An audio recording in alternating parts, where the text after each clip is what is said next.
一手把你带大，为什么要背叛我？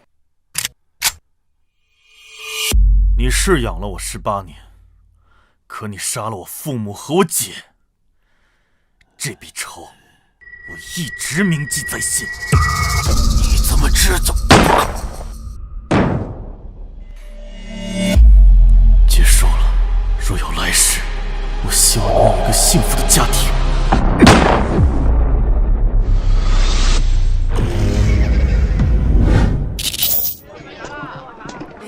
冰糖葫芦！哦，我要吃冰糖葫芦。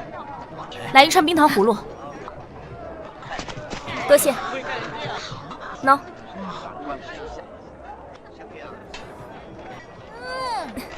小明，糖葫芦好不好吃啊？姐姐买的什么都好吃，就你会哄我开心。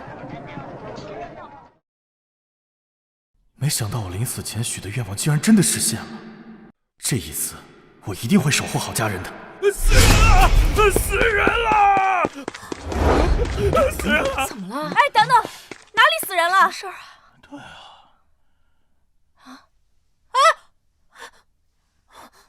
送你了。等等！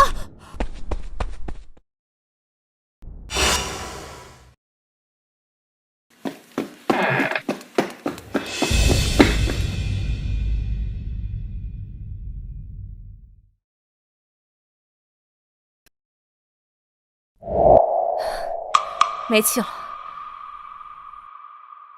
小明，你待在这里不要乱动，也别让旁人进来，我去报案。姐，你小心点，说不定犯人还在周围呢。好，我知道了，你自己多加小心。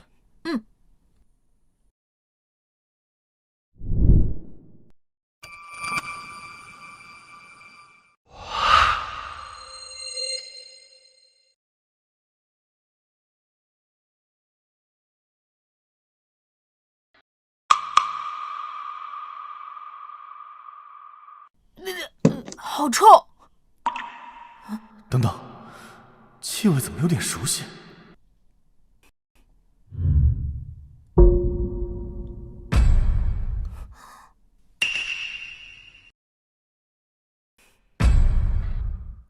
刚擦过的地。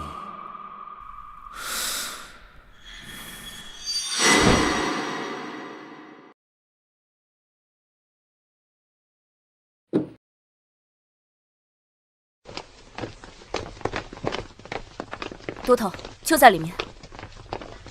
怎么有个孩子在这里乱翻？谁家孩子这是？小明，不是跟你说了保持现场不要乱动吗？雷都头，抱歉，他是我弟弟周明，平时顽劣惯了，我会教训他的。小子，哎，行了，老雷，别跟小孩计较了，赶紧搜索一下现场。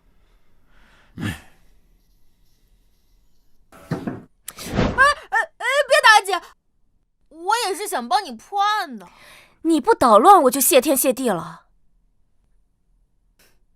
待在这里啊，不准乱动。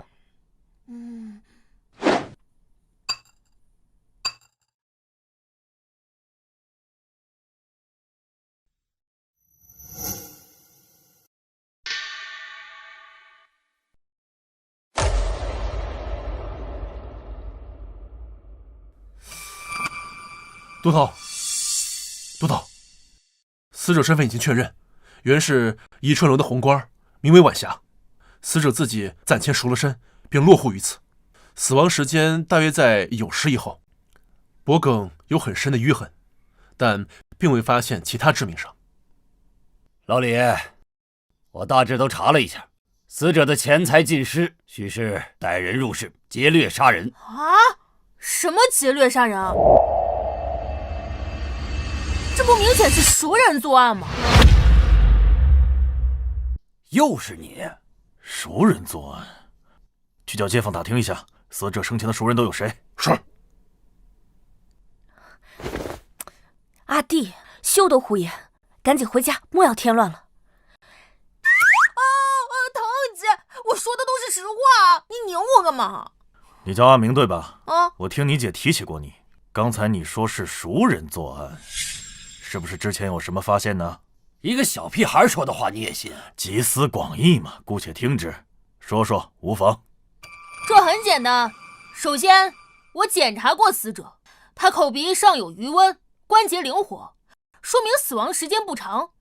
此时初冬，小雪已至，尸体只需1个时辰就会冰凉，因此可以确定他的死亡时间大致在酉时至酉时3刻之间。屋内钱财被抢，却无打斗痕迹，尸体更无移动痕迹，说明死者是在床边毫无防备时被勒死，这符合熟人作案的特点。你可曾告诉过他死者断气时间呢？雷督导，小人勘验过后就只跟您说过呀。等等，屋里没有任何的打斗痕迹，也有可能是凶手突然袭击。死者是一名女子，她可能来不及反抗，就被别人从背后控制。你如此武断地推出他是熟人作案，小子，别不停装懂，满嘴胡言。你说的也是一种可能，但很明显你忽略了一个最关键的地方，那里是死者平日里藏钱的一处隐蔽之所。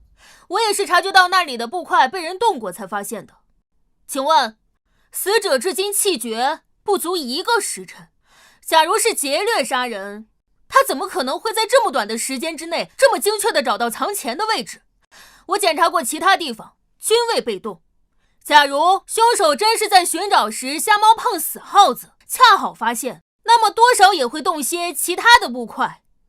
由此可见，凶手早就知道那里藏了钱，而这等隐秘地方，一般熟人也不会知晓，必是极为亲密之人才行。哼，以上，雷都头还有什么问题吗？黄口小儿，信口雌黄，凭一处佐证就敢下判断啊？破案岂是如此儿戏之事？哎呀，老雷，你和一个小孩计较什么呀？督头，那3名与死者交往密切之人已经带到，带进来。是，带进来。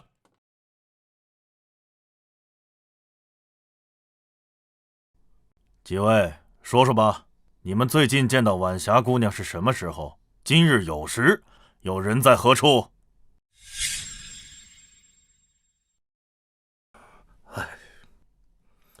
小生与晚霞姑娘，乃是宜春楼的旧相识，我俩情投意合，常常吟诗作赋。便是她赎了身，也未曾断过往来。说重点。今日小生偶得一佳作，本想与姑娘分享，便于申时6刻前来寻她。只是她言身体不适，留我喝杯茶，便请我走了，之后再未见过。酉时左右，我也回到家中读书，左邻右舍皆可作证。你呢？你们该不会是怀疑我杀了他吧？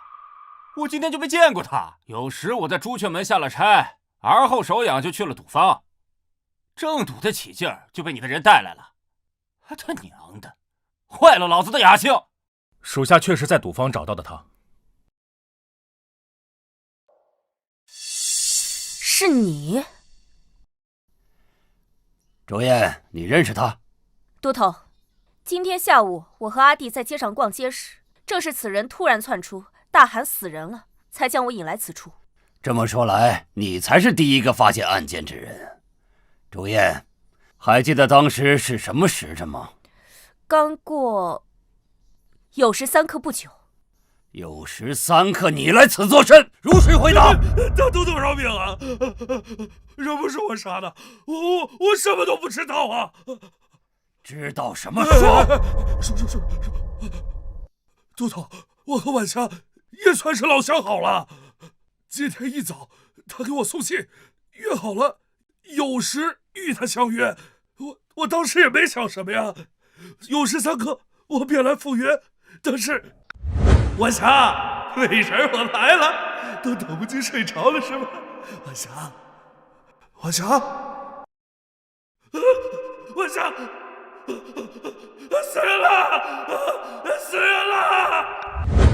小人当时都吓傻了，所以我一边跑一边乱喊，这才引来这位女捕头的注意。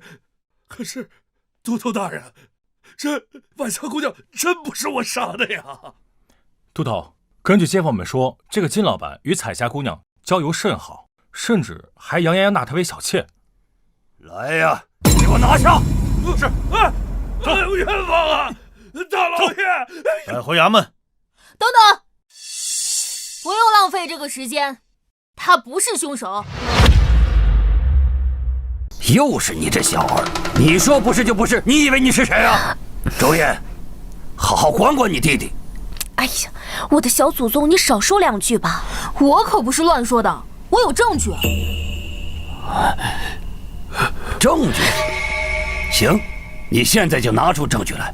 你今天拿不出证据来，老子今天就治你姐一个管教纵容之罪。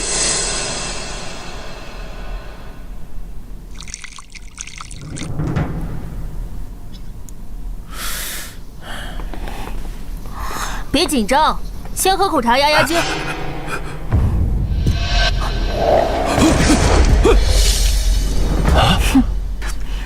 嘿，他是左撇子。左撇子怎么？终于意识到了吗？还不算太迟。晚霞脖子上的勒痕是左深右浅，走势也呈左高右低的倾斜，很明显，凶手的惯用手是右手，而他……周小郎君，你是什么时候发现他是左撇子的？很简单，他进来的时候我就观察到了。他左手中指第一关节处茧子很厚，正常而言，只有常年握笔才会如此。而他的右手相同关节处，则光滑得多。以上足以确定，他平日里都在用左手写字。另外，他左手掌缘虎口处茧子又厚又硬，这是常年使用剪刀才会留下。与之相对，他的右手对应部位处则很干净，但他的右手食指和中指根部却又有茧子，说明他平日里会用右手辅助按压和固定物品等。以上，他是左撇子的概率超过了90%。还有什么问题吗？就算他不是主犯，他和这件事也脱不了关系。酉时3刻来找死者，和死者遇害的时间相符，怎么看他嫌疑都重大。你买凶杀人会准时赶到现场，然后把自己当成第一嫌疑人，网上买东西给好评是吧？你，你胡说八道什么呢？疼姐，轻点姐。你还敢胡说八道？这2位都头是我们府里的中流砥柱，人家破过的案子比你吃过的盐都多，你那点小聪明算什么？都头，对不起啊，我弟被我宠坏了。哎，行了，都大人了，至少他给我们节省了时间吧，是不是？这个周小郎君，你非常不错啊。不过咱们破案可不是过家家，你的好意我心领了。只不过呢，这里是凶案现场，你就先回家去吧。啊，来人，给那个周小郎君带回家去。哎，不用，我自己会走。不过看你人还不错，临走前就送你一条线索好了。我看你是皮痒了是不是？你能有什么线索？李都头，我要告状！你也看到了，我姐天天这么打我。按大宋律法，无故殴打10岁以下孩童，当罚钱800，劳作7日。现在她是我姐，劳作就免了，直接把她罚的钱给我就行了。哎，小兔崽子！以大宋律，长姐为母，你状告长辈视为不孝，先鞭15，以儆效尤，然后再审。不跟你闹了，周小郎君，有什么线索说出来吧。好好想想凶手是怎么来的。好了，我说完了，祝你们破案顺利，拜拜。哎，这什么意思啊？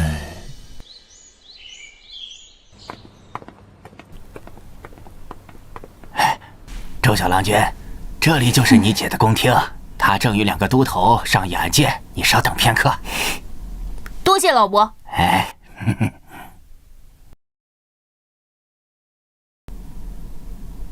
啊？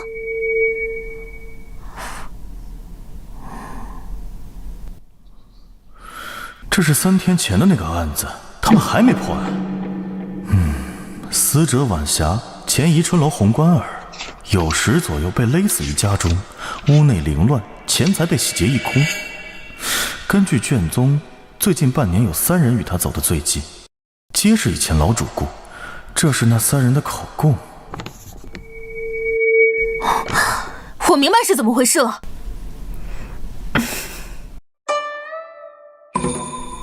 小明，你怎么在这儿？小明，你怎么在这儿？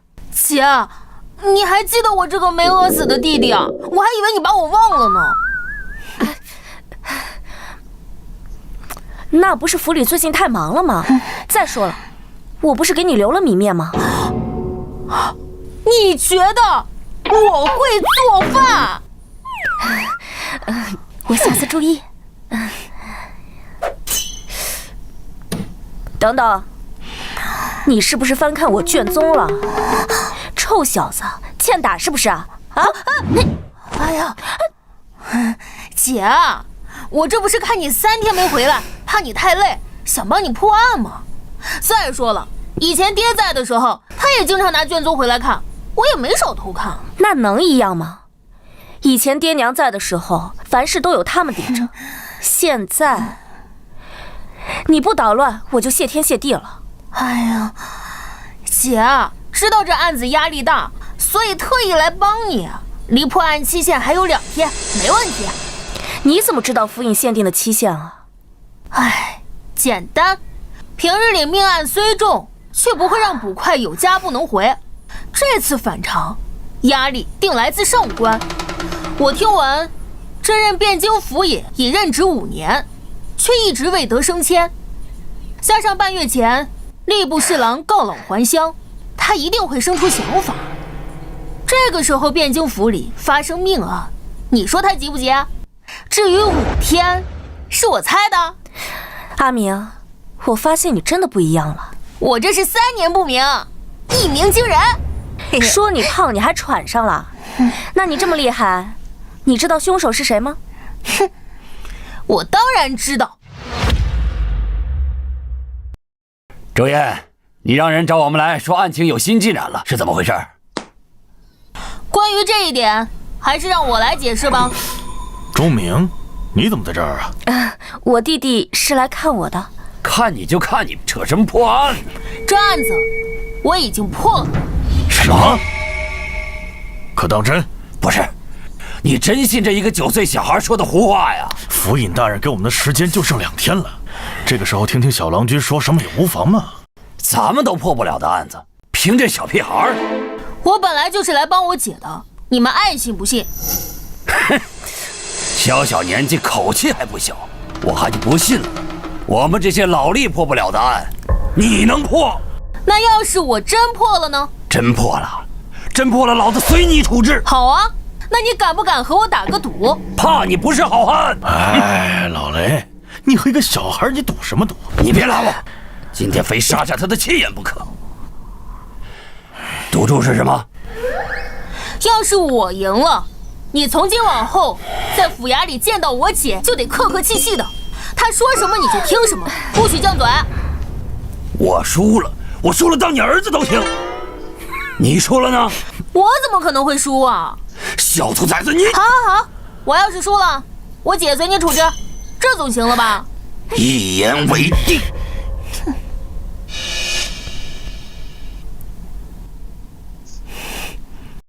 你们整理的案件很详细，包括嫌疑人的过往我也看了。整个案件其实并不复杂，凶手就在他们3个之中。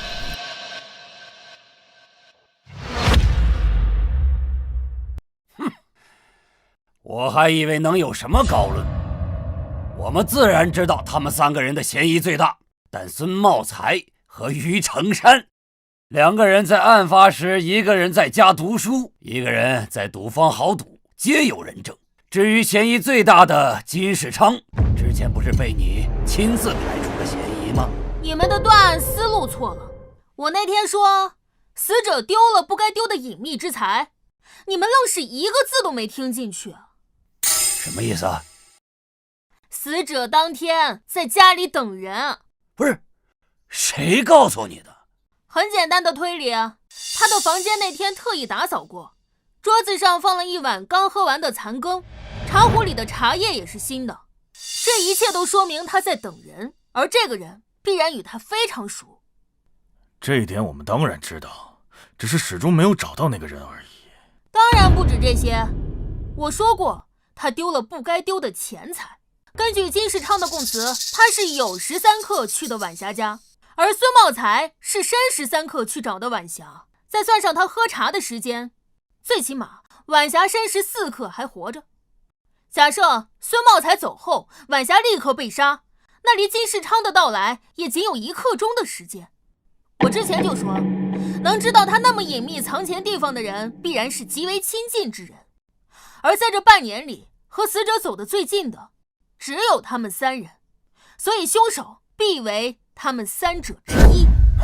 都是屁话，绕了半天不还是绕回去了吗？你倒是说是谁？既然你们那么想知道，那我就告诉你们，凶手就是他。凶手就是他。哼，一派胡言。当日他的行踪清清楚楚，他在朱雀门当差，交差便是酉时，然后他去了鸿运赌坊，离朱雀门3刻钟的路程。我们问过赌场的老板，他到赌场时刚好酉时3刻，根本就没有作案时间嘛。难不成他是非去杀人的？我当然不会凭空污蔑他。鸿运赌场位于西城，距离死者家不到5条街的距离。正常而言，他只需要挤出不到1刻钟的时间，就能完成杀人之后再堂而皇之地赶去赌坊。朱雀门到赌坊需要3刻钟，那是对常人而言。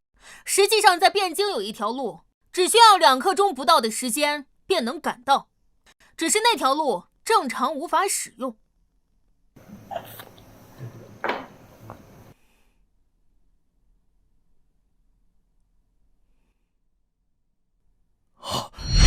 你说的可是汴河？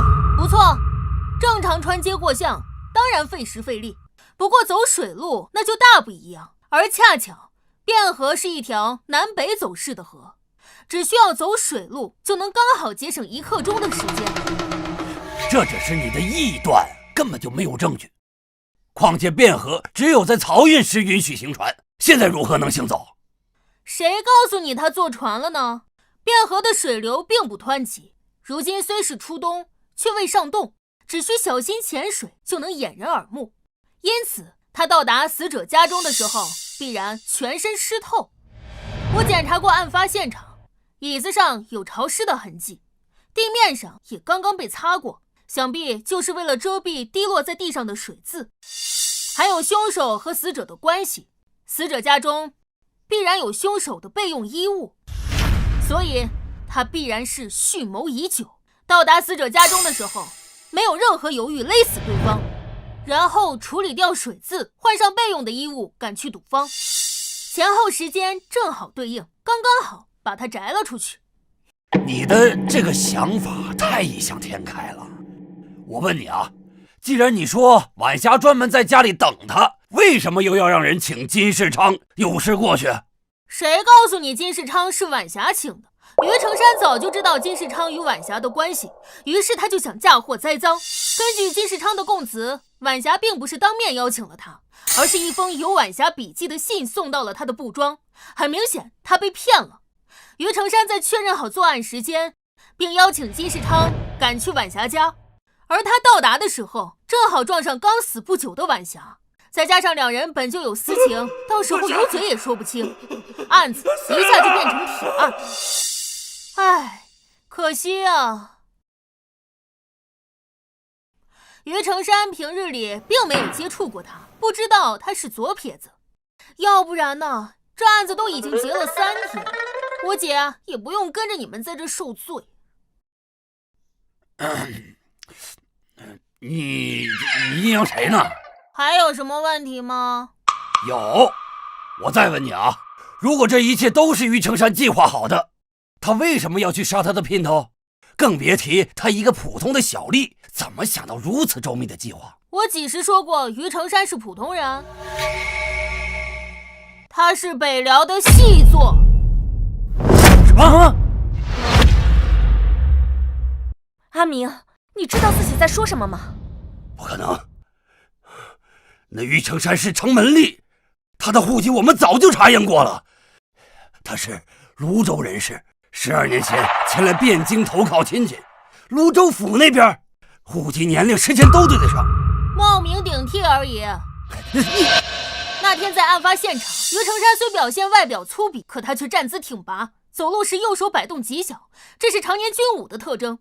还有他走路时有轻微的外八，双腿罗圈虽不明显，但还是能观察得出，这起码是得有10年马背经历才会留下的。我可不记得咱们大宋泸州有这么一支骑兵。不是你，继续说。他的拇指关节下有一圈很明显的环，说明他常年戴扳指。还有他拇指指头肚处有一圈很厚的圆形茧，位置非常精确，说明他年幼时就开始练习弓箭。但是他来汴京的这10年里，痕迹还是未消退，说明这些年他私下里还在练习弓箭。你们说，一个军武出身、擅长骑射的精锐，来了汴京担任城门吏，甚至不愿荒废武功，你们说他想干什么？小郎君分析的确实有几分道理，可是你并无实据。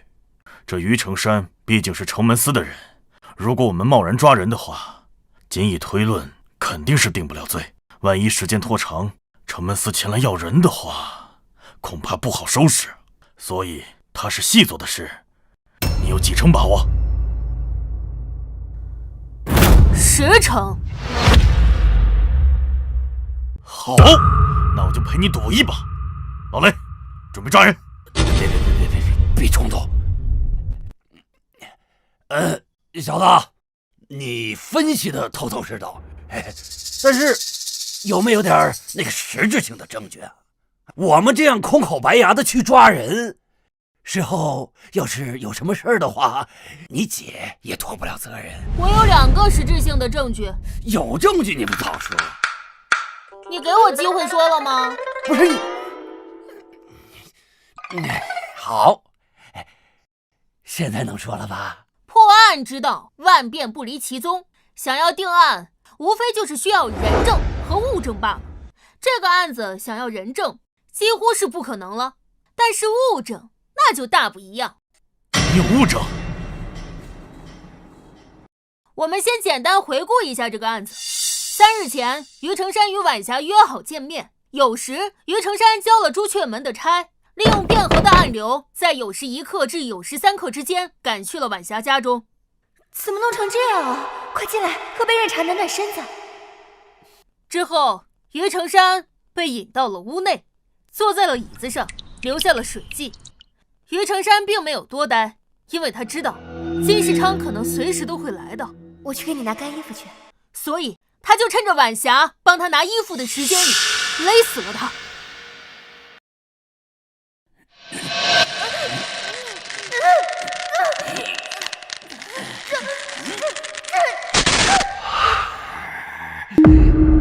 那之后，他快速地换好干净的衣物，再将屋内所有的首饰和钱财全部带走，赶去了赌坊。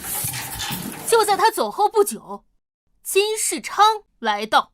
晚霞，美人，我来了。发现没有，整个案件有2个最重要的物证：钱和那套湿衣服。没错，他本可以杀完人之后不拿钱，但他是个老赌鬼，必然负债累累。这种有机会让他翻本的钱财，他一定不会放过。但晚霞之前是一名出名的红官，就算赎身后剩下的积蓄也剩不少。反倒是于成山，每月的俸钱不过1两2钱，所以你们只需要在他家中搜出一笔可观的钱财，便可以此为由将他带回府衙审理。他这种人经不起审的。好，有这理由就足够了，城门司那边也不会说什么。只是那套衣服怎么成为证据？已经过去3天了，恐怕他早已经处理了。就算是咱们找着那套衣服，万一他到时候要是不认呢？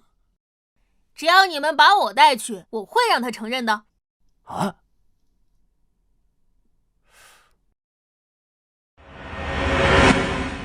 姐，你派人去晚霞家的水井处。足够了，事不宜迟，马上动手！开！18点爆的，我又赢了！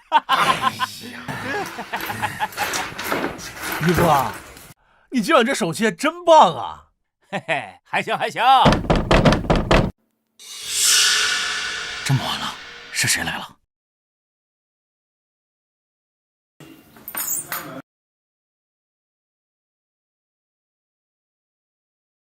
谁呀？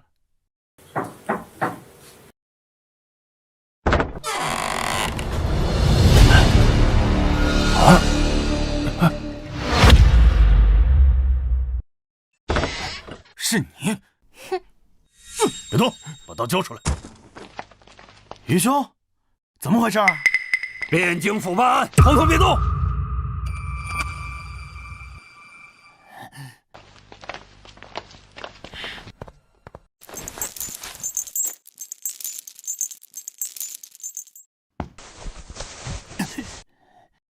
汴京府，你们凭什么抓老子？老子犯了什么罪？老实点儿，我们怀疑你就是3天前杀害晚霞的凶手。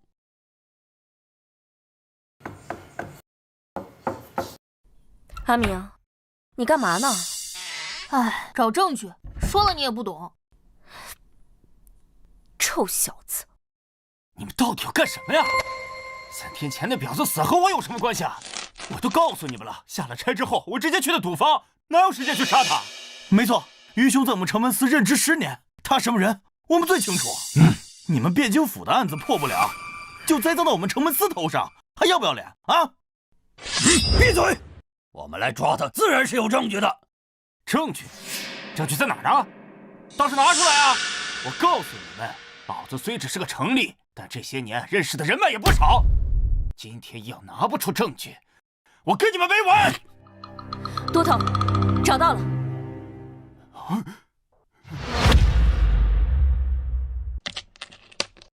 督头，清点完了，桌上总资共计23两8钱。都头，你们汴京府不是来抓人犯的吗？这怎么还查上赌了？我们4个人总不至于连这20几两银子都没有吧？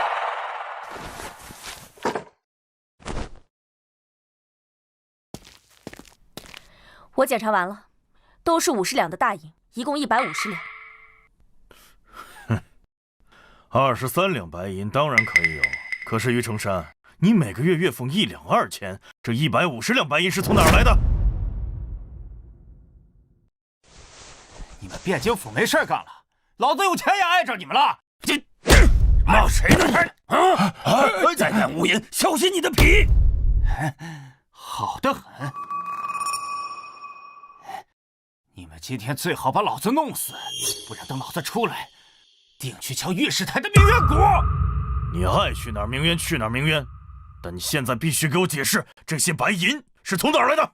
好，那我就告诉你，上个月我们朱雀门失火，是我提前洞察，并邀众人救火，保住了库中诸多器械。因为有功，户部特批了150两作为赏赐。不信，我在场的同僚皆可为证。对，你们还有什么要问的？啊，没错，当时救火时，我就在场。事后还是我们上官亲自向朝廷禀报，请求的赏赐。你们汴京府可不能冤枉人啊！就算是朝廷赏赐的150两，像你这样的老赌鬼能存得住钱，早就输得一干二净了。这些钱肯定另有来路。哼，没有证据就开始凭空捏造是吧？是你？我想起来了，那天我得罪过你，你这是要公报私仇啊！你胡说八道什么呢？你少装蒜！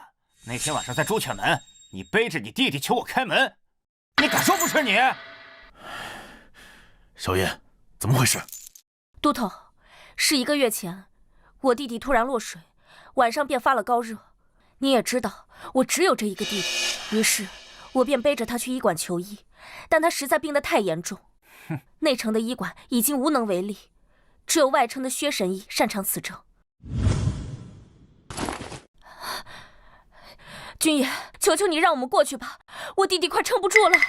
宵禁之时，非有皇城司守御，任何人不得同行。我乃汴京府左军巡捕，并非带人。这位君爷，还请行个方便，来日定将厚礼相报。汴京府了不起啊，少在这套近乎，速速离去，否则连同你姐弟一同拿了。我想起来了，我就说这个女捕头眼熟呢。原来你就是那天叫门的人啊！汴京府是抓不到犯人来此公报私仇了吧？于兄，你放心，到了公堂，我定会全力为你作证。哼，多谢兄弟，这次洗刷了冤屈，我定摆下酒席，好好酬谢诸位。放心吧，于兄，公道自在人心，他们汴京府也不能凭空无人清白呀。家书是御史台监察，若是你们要公报私仇，我定要让家书踩你们一板。到时候别说他们2个小小的都头，就是那汴京府尹也是要吃不了兜着走。听见没有？快放了我们，否则我们非得把这件事闹大不可。没错，放人！放人！放人！给老子闭嘴！哼，敢做不敢认呢！哼，弟兄们，咱们不用怕。哼，该害怕的呀，是他们。老师，老李，现在怎么办？实在不行，把他强行押回府里先审了再说。只要撬开他的嘴，这事就好办了。撬不开怎么办啊？这里是京城，有多少双眼睛盯着我们这个案件？我们一旦出了差池的话，受罚的可不只是我们2个。这也不行，那也不行，现在怎么办？哎，周家那小子哪去了？怎么没有人影啊？在屋里。都什么时候了，把他救出来！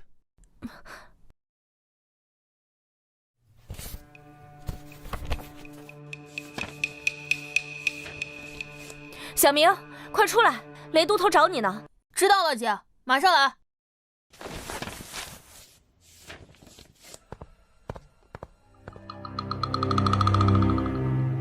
他马上就来。大半夜的吵吵嚷嚷的干什么呢？不知道宵禁吗？刑部的王恒，他怎么来了？王都司，在下汴京府李文广，今日在此捉拿嫌犯，稍后便回府衙。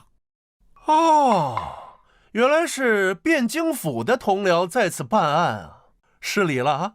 不知是何案件，竟要深夜拿人呢？王都司，救命啊！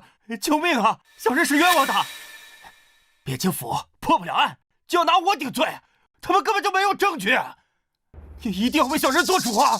没有证据？2位都头，怎么回事？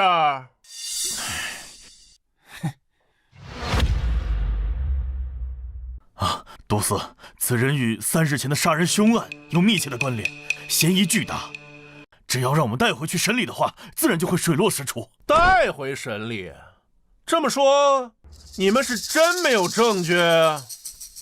这王都司，这是我汴京府的案子，似乎与你刑部无关吧？放肆！我刑部监察天下典狱，复核诸多案件，你们没有证据就敢捉人，有栽赃陷害之嫌，正是我刑部监察之职。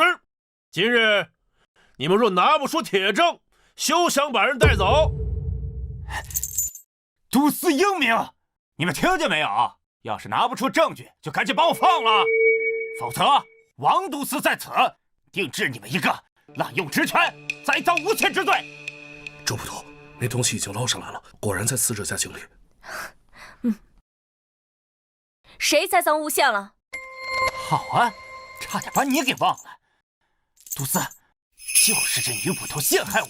那天晚上，她要出城去，我为与她方便，她便怀恨在心，蓄意报复。啊，女巡捕倒是很少见呐。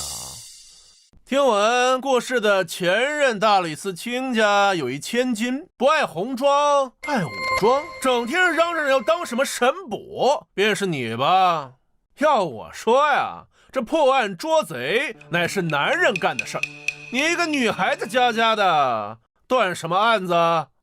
不如在家多学学女德，免得日后啊找不到一个好夫家。我寻不寻得到好夫家，就不劳都司费心了吧？但断案之事不分男女，我没诬告，他就是凶手。都司您都看见了吧？这都到这个时候了，还这么气焰嚣张，简直是无法无天！您可要为小人做主啊！口说无凭，既是断案，便要拿出证据。若拿不出，就休怪我明日将此事禀告上书，治你们一个诬告辱人之罪。要证据是吗？好，我便给你证据。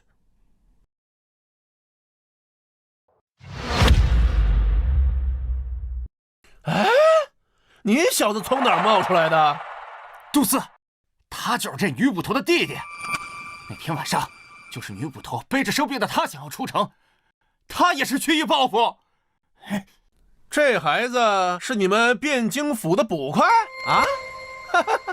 这是天大的笑话呀！啊，你们一群老巡捕听信一个孩子的，汴京府的脸啊都被你们给丢尽了。你夫人知道你养了外室吗？你胡说什么？你这荷包佩戴的位置很显眼，八成是正室所送。荷包异常精致，有金色细线，是蜀锦中的金线孔雀锦。此锦价值1000金，更是宫中贡品。你夫人定出身高门大户。你身上有很浓的胭脂味，说明你前不久还待在一个女人身边。于成山家在东城，而你夫人乃高门，大概率住在北城。我们来了不过1刻，你就算骑马也无法赶来。再加上朝廷再有明文，在职官员不得夜宿青楼。再考虑到你并未骑马，所以你养的外室离这只有1刻钟不到的步行距离。这案子本不在刑部管辖范围内，可你却能这么迅速地赶到。你收到了消息，你是他的上线？不对，以你的智商不太可能。哦，那你就是受过他的贿。你右手上有老茧，但身为官吏不是农工，所以你也好赌。你们是在赌局上认识的。够了，庶子，你给我等着！哼！哎，王督察，别走啊！王督察！哎，这小子嘴可真毒。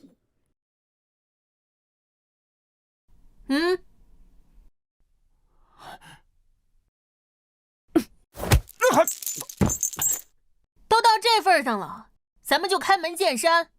你自己认罪，咱们大家都省事。之后再主动供出上线，我们算你戴罪立功，说不定还能保你一命。如何？你都知道什么呀？你说呢？老子没罪，你让老子认什么？唉，看来你是不见棺材不落泪。姐，给他证据。好嘞。认识吗？这不可能！你们怎么找到的？若要人不知，除非己莫为。你们3个认识这套衣服吗？这不是于兄3天前穿的衣服吗？对呀，这件衣服见他穿过不少次，怎么成这样了？没错，我3天前和他一起执勤，我也有印象。你还有何话说？周小郎君，我老雷是真佩服你啊！这物证都能被你找着，这衣服在哪儿找的？怎么还是湿的？很简单，他没有时间处理这套衣服。当初他时间太紧，又要赶去赌场，营造自己不在场证明。而晚霞家离赌坊还有一定的距离，他若直接拿走湿衣服，但凡路上被人看见，就会有风险。而发生命案后，衙役将会仔细搜查周边，他若直接在屋子周围处理掉，也不保险。所以，他最好的选择只剩一个。那口水井，不错，就是晚霞院中那口水井。我从案发当天就注意到他院中那口井。当初我意识到他是怎么杀人时，我就在想，这么短的时间，他应该怎么处理掉那套湿衣服？晚霞家离赌坊虽近，却也有几条街的距离。他若直接带走，但凡被人看见，就有隐患。而他如果随意扔在周围，待汴京府搜寻时，也极有可能会找到。哪怕是扔回汴河，也有被人打捞的风险。综上，他最好也是最安全的方法，就是把这套衣服绑在石头上，丢到那口井里。案发离现在仅3天，衙役一直在现场盯着，他根本就没有时间打捞和处理掉那套湿衣服。所以，想明白这一点之后，在来之前，我就让我姐派人去那口井里打捞。姐，你派人去查一下晚霞家那口水井。结果果然不出我所料。来人，带走。我与晚霞早就相识，做暗地里的夫妻也有些年份了。那天，也就是我杀她的前一日，我与往常一般去她家私会。小宝贝，几天没见，想死我了。哎，干嘛呀？大白天的，让人看见怎么办呀？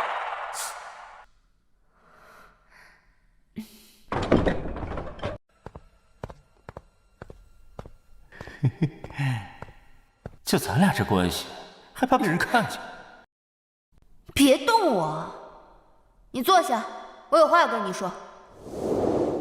那之后呢？他说了什么之后，你想杀了他？他就是个婊子，他该死！他之前明明说过了，赎身之后只想和我过日子，杀他都是便宜他了。这里是汴京府，仔细招来。好，我说，有什么话不能到床上说去啊？我不想再这个样子了。你什么意思？一尺布庄的金老板答应娶我过门，日子我们也已经谈好了。今儿咱们就把话说清楚，分了吧。金老板，一尺布庄的金世昌。你不是说赎身之后和所有人都断了联系，只与我做一对恩爱夫妻吗？我不这么说的话，你能对我死心塌地的？恩爱夫妻，那些骗人的鬼话你还真信？再说，我跟了你3年，我提过多少次成亲之事，你可曾答应过我？我那是有不得已的苦衷。罢了，若你心意已决，那就随你吧。等等，你还想就这么一走了之？那你还想怎么样？这3年，你吃老娘的，喝老娘的，甚至连你的赌债都是老娘帮你还的。既然现在咱们要两清，你把这么多年我在你身上花的钱，你全部还给我，300两，一文都不能少。你是说他勒索你？对，人们都说无情戏子无义。哼，以前我还不相信，现在不得不信了。继续说。你疯了！我到哪去给你弄300两？那我不管，我警告你，你要是还不了我的话，我就上你们城门司去闹，闹得人尽皆知。到时候你城门立的位置也别想保住。你想干什么？300两不是小数目，我需要时间。对了，明日有时我下车以后过来，到时候把钱交给你。一言为定。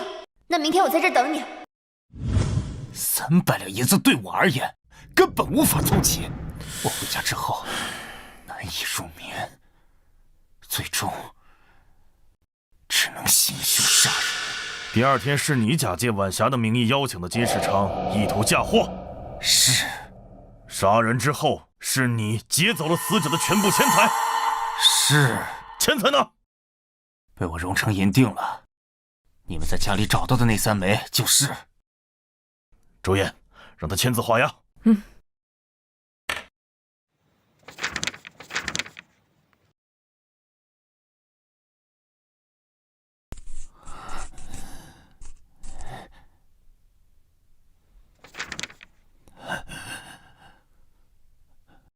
终于结束了。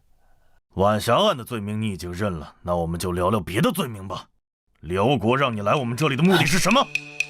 你的上线是谁？我不知道你在说什么。这时候了还冥顽不灵？诸位辛苦了。本官听说你们连夜抓住了3日前命案的真凶，特来一看，没有打扰到各位吧？他是谁？沈清，刑部仅次于尚书和侍郎的郎官，他怎么会来？哦，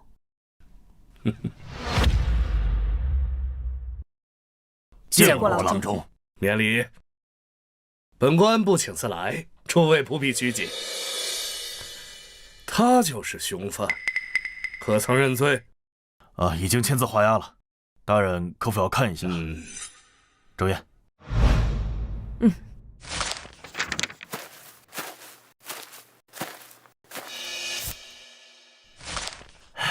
郎中，请。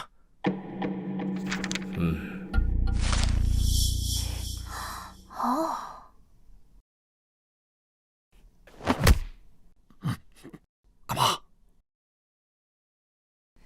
快去。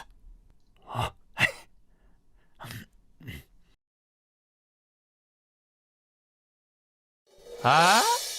这小子怎么还在这儿呢？李都头，你们汴京府难道离了孩童就不会办案了吗？怎么回事？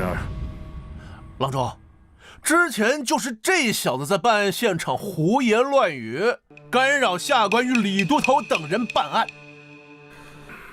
李都头，竟有此事？郎中，周小郎君可是难得一见的小神童啊！这次办案他可帮了大忙了。哦，周明见过沈郎中。周明，莫非是前大理寺周四卿的公子？正是。周燕呢是他的姐姐，现在在汴京府担任巡捕。这次呢，周小郎君也是帮他姐姐办案，虽有逾矩，但也情有可原。既然李都头都这么说，那本官也不好再多说什么了。郎中，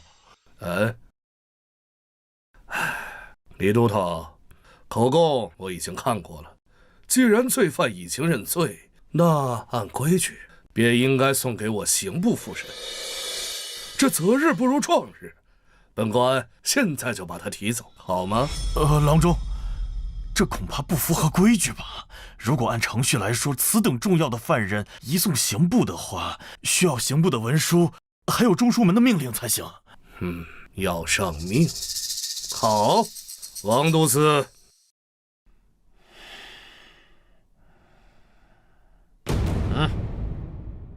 这是刑部文书，中书门下的命令，看清楚，人我可就带走了。王都司，把人带走。等等，你们不能带走他。为何？他是辽国细作，悬案未结，依宋律，当由汴京府审讯到底。辽国细作，可有证据？尚在审理当中。那就是没有证据。这捕风捉影的事，可做不得准呐。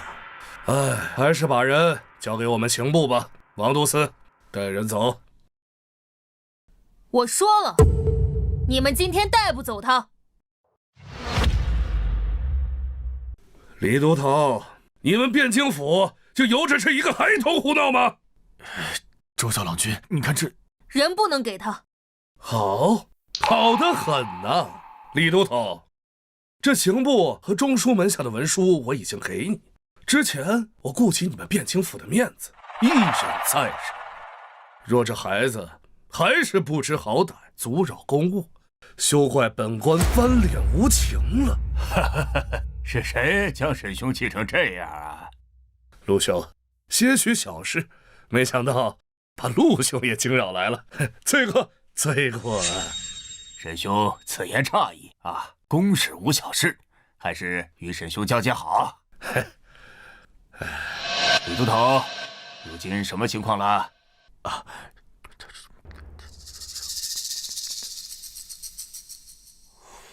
等等，既然有中书门下和刑部文书，为何不让他们提人？大人，不是我等刻意阻扰，是周小郎君言于承山他是辽国的细作，姿势体大，我等不敢轻放啊。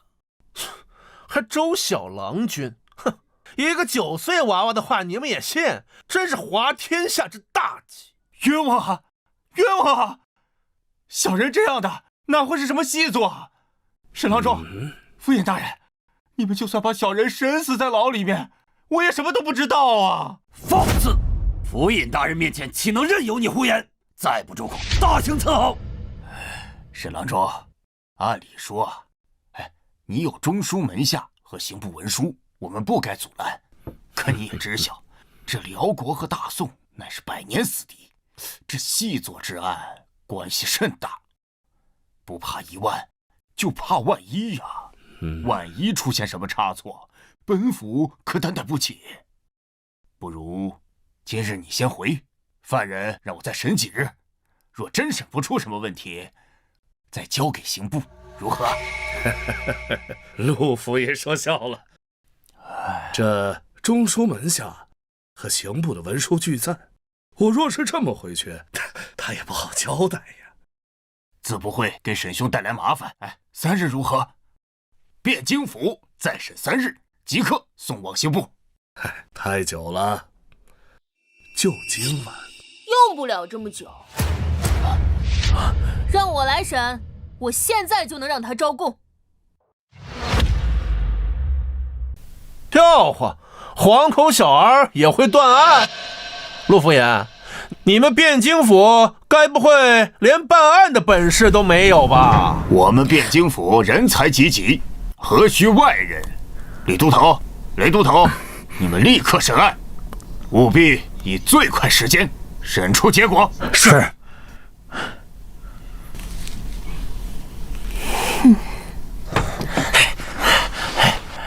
郎正坐。既然如此，那本官就在这儿等着。本官也想见识一下这汴京府的审案手段。不过你们可抓点紧啊！这在天亮时若审不出个证据，那我可就要将人带走了。哼，开始吧。于正山，我且问你，你是否是北辽细作？冤枉，小人冤枉啊！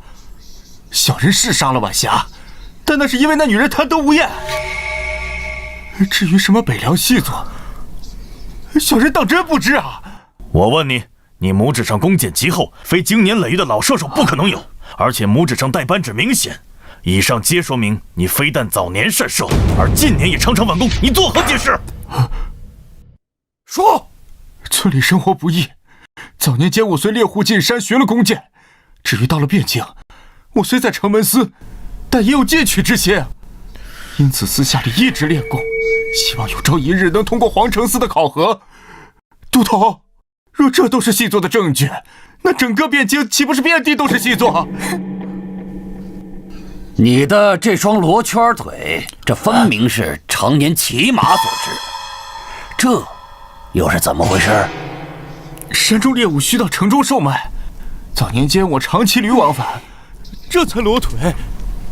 这继续审啊！有什么疑点，通通全问出来啊！要不行，就上刑。我可是听说这汴京府的刑具是独树一帜，比我们刑部可强多了。哎，顺便提醒你们一句，这离天亮也没多远了。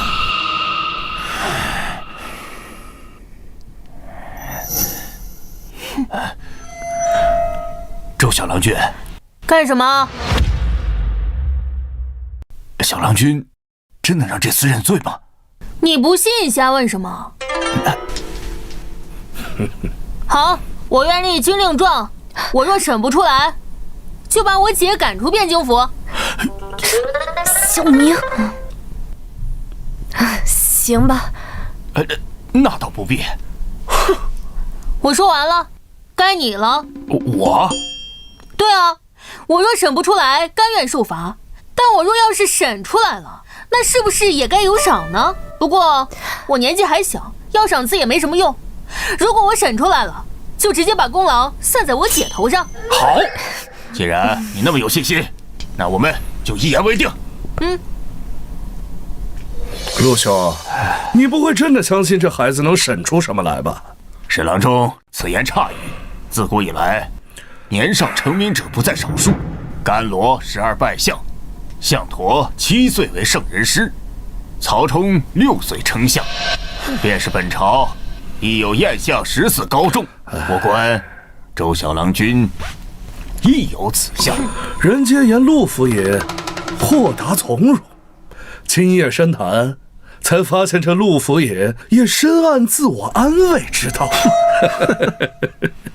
夜深了，陆兄回家的时候要好好补觉，兴许梦中能和甘罗项佗一见呢。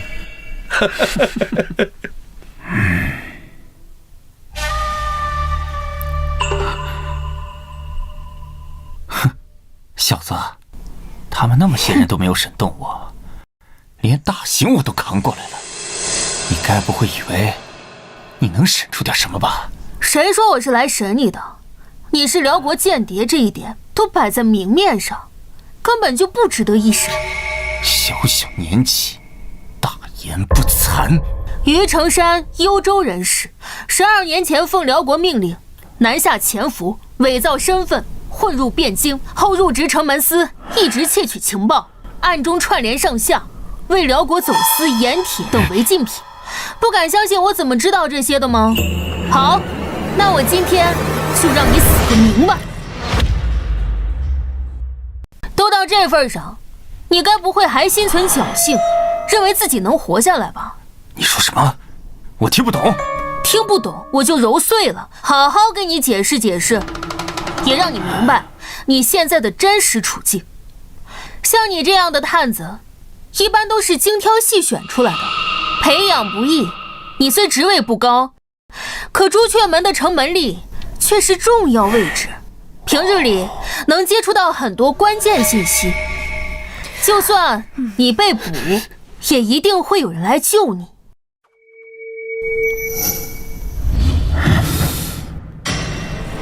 你看我干什么？我又没说你，你紧张个什么劲儿？这也是为什么你之前晚霞案的时候那么轻易的就承认自己杀了晚霞的原因，因为你知道这只是一桩简单的杀人案，并且死者还只是一名被赎了身的贱妻，按宋律无论如何判不了你死罪，再加上你身份特殊，只要细作身份没有暴露，这案子对你的上限来说不值一提，甚至还有100种方法给你减轻罪名。你说对吧，沈郎中？小子，你少在这血口喷人，我根本就不认识他。污蔑朝廷4品大员，你知道是什么罪吗？沈郎中别激动，我知道你不是他的上司，你只不过是也盯上了吏部侍郎的位置而已，并且收到了中书门下的命令，前来与陆福尹抢功罢了。陆兄，你不要听那个庶子胡说，我绝无此意啊。我刚才说的只是你的重要性。沈郎中和王恒他们的确是来了，但是是不是来救你，就是两说了。细作这种东西呢，潜伏的时候用处的确很大，但是身份一旦暴露，就会变得一文不值，甚至还会变成威胁，连带着一大票暗探全部带出来。之前你牵扯到晚霞案的时候，并没有人怀疑到你细作的身份，他们还有可能会尝试着拉你一把，但是你现在细作身份已经被怀疑，你我都很清楚，你根本经不起查。我们只要再多费几天的时间，你细作的身份根本藏不住。这种情况下，你觉得你的上线会怎样想？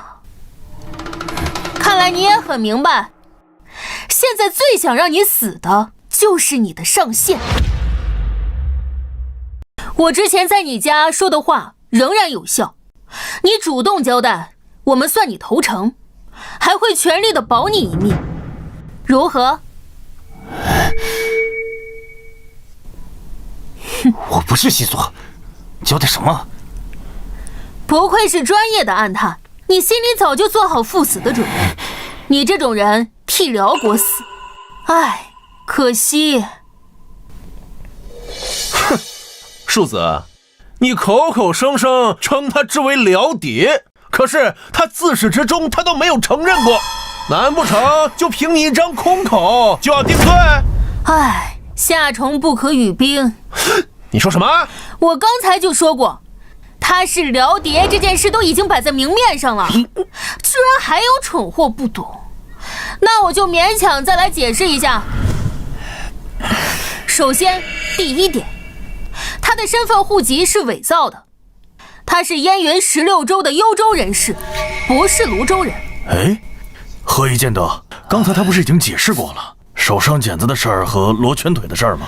很简单，晚霞案现场桌子上摆放着一碗喝剩余的羹汤残渣，我检查过，此乃绿豆粉浆。绿豆粉浆是幽州的一种特色小吃，口感怪异，汴京极少有人会喝。大家都知道晚霞当天等的人是他，请问一个从小生活在泸州后来迁居到汴京的人，怎么会喜欢喝口感怪异的幽州小食呢？这是其一。至于其二嘛，认识吗？只不过是一块普通的石头，有什么稀奇的？这是眼石，莫非就是用来做泸州端砚的眼石？不错，泸州端砚名扬天下，而在汴京，这种石头却不多见。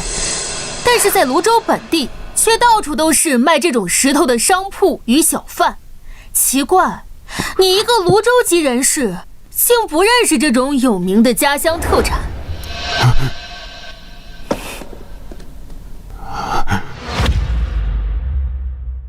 基于这两点，你就不可能是泸州户籍，再加上你手上的茧子和常年骑马的痕迹，于成山，你还想狡辩你出身泸州？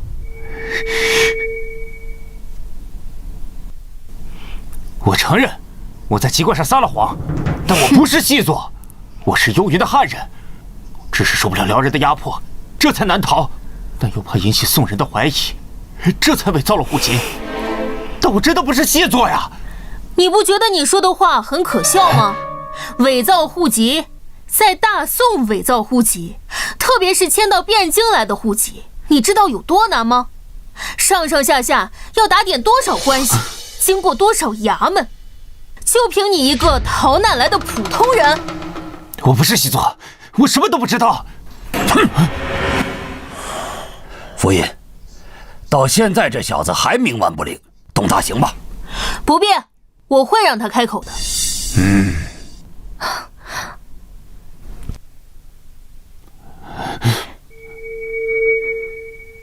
你想干什么？我想干什么？我想救你，蠢货！我说你替那些辽人去死，不值得。你以为我是在安慰你？我是真这么想的。你是幽州汉人，这些年一定不好过吧？幽云16州是我汉故地，被北辽霸占了近100年，他们从不把你当同胞，他们欺压你，奴役你，无论你们多努力，多么拼命，都始终不可能真正的融入他们。为了这些辽人去死，你真的甘心吗？别说了，我什么都不知道，我什么都不会说的。杀了我，快杀了我！你这样的反应，说明你并不把辽国当归属，一心求死。你有妻女，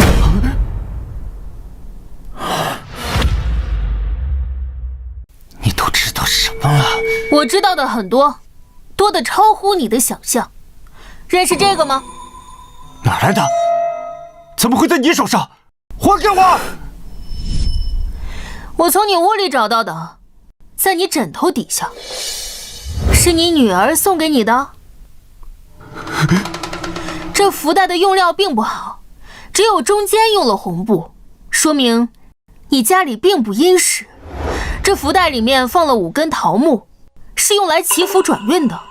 福袋有好几处磨损，里面的木头也已经腐烂了，这说明有些年头了，并且被你常年握在手中。能让你这么思念的人，8成是你最亲近的人，要么是你的妻子，要么就是你的女儿。这福袋的做工并不好，很明显是初学者，是你妻子的可能不大，所以是你女儿在你临来之前专门为你准备的。哎呦，刚学女红的年纪，6、7岁，那可真美好呀。12年，你有多少年没见过他们了？要是他们还活着，也到该嫁人的年纪了。你说什么？哦，原来你还不知道他们已经死了呢。胡说八道！黄口小儿，信口雌黄，我杀了你！他们活着，他们活得好好的，害我来之前他们偏偏答应我。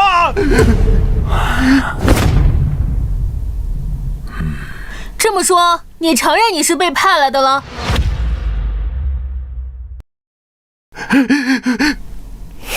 他们还活着，一定还活着，对吧？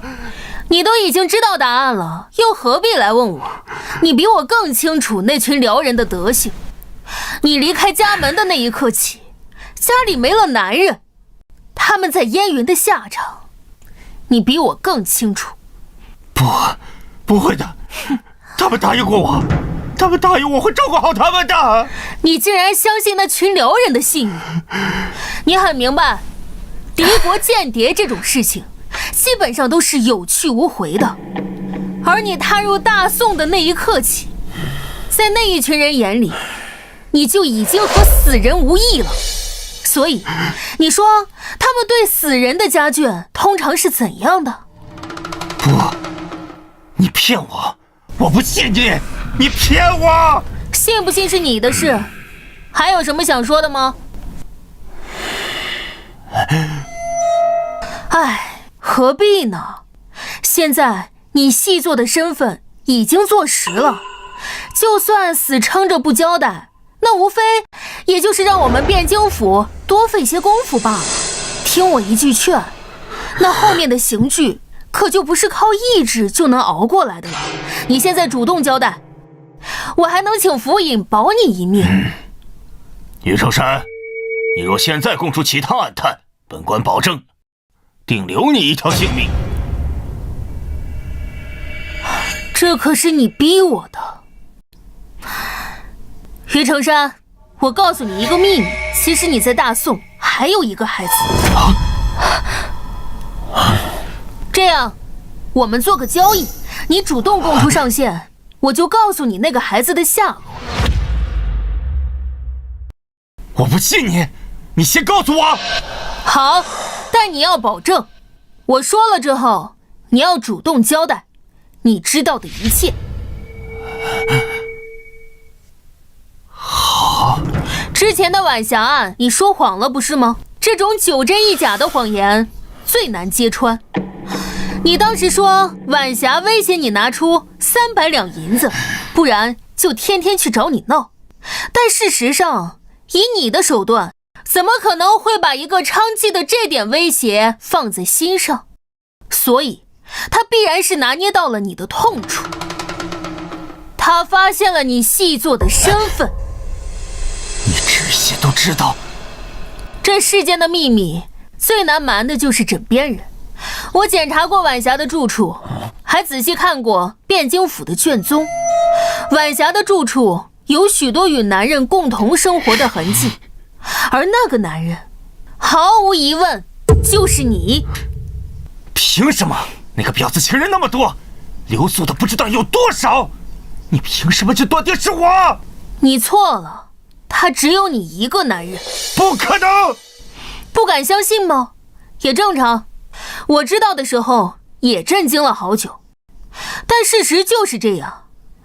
根据汴京府对街坊和金世昌以及孙茂才的口供，自从他赎了身之后，这3年来在他家留宿过的只有你一个人，其他人哪怕是孙茂才和金世昌，他都保持着一定的距离。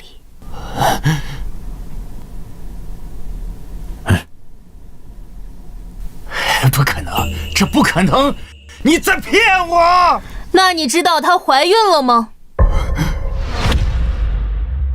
你这种细作，哪怕内心再强大，本质上也是孤独的，因为你们每天生活的环境、接触的所有人都要小心翼翼，时刻防备着。也因此，你们内心深处所渴望的是与家人的温馨。根据你之前的口供，这3年里，你对他多少也是有感情的，他也是的。甚至在这3年里，他曾不止一次的向你提出过成亲，但都被你拒绝了。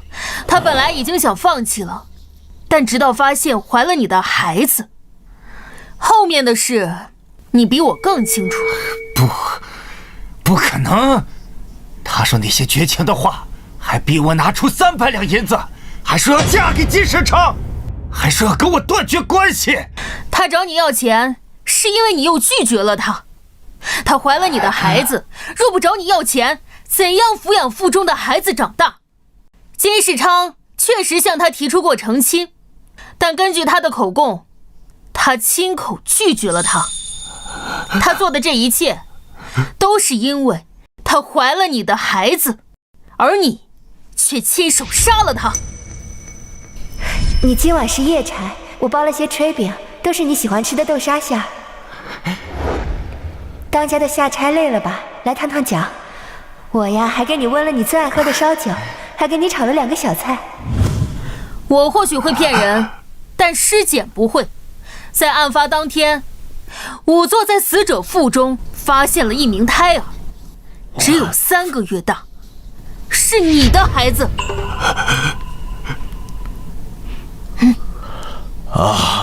是啊，我都做了20多年的捕头了，还头一次见到这种场面。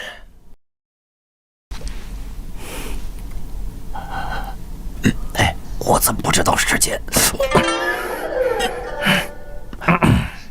是，本来我们是不想告诉你的，但是既然都已经说了，不，晚霞，我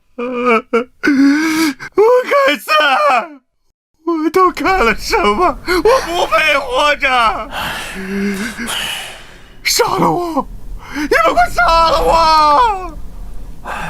按照之前的约定，该交代了吧？我说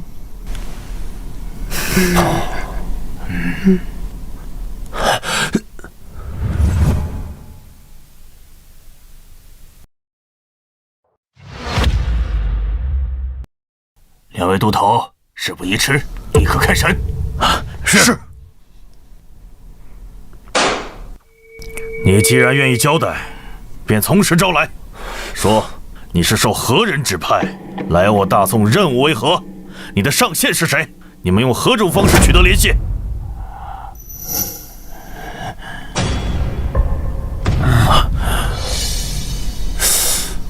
你看我做甚？2位都头啊，切莫听信这厮胡乱攀咬啊！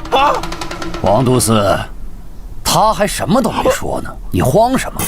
于成山，看你这副派头，莫不是想说王都司是你的同党？他不是，但是他收受了我的贿赂，提供了很多方便给我。逆贼，安敢血口喷人！对不住了，王大人，来人，拿下！郎中，我冤枉啊！你救我，郎中！沈郎中放心，我们汴京府绝不相信此人的胡乱攀咬，待查清真相，定还王都司清白。陆府爷，我们后会有期。郎中，我冤枉啊，郎中！继续审。小叶，随我来一趟。哎。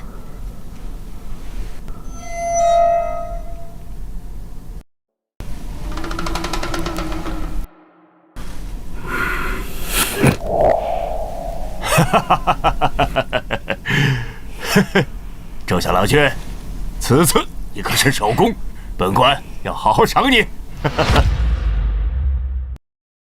多谢府尹好意，不过我年岁尚小，要赏赐也没什么用。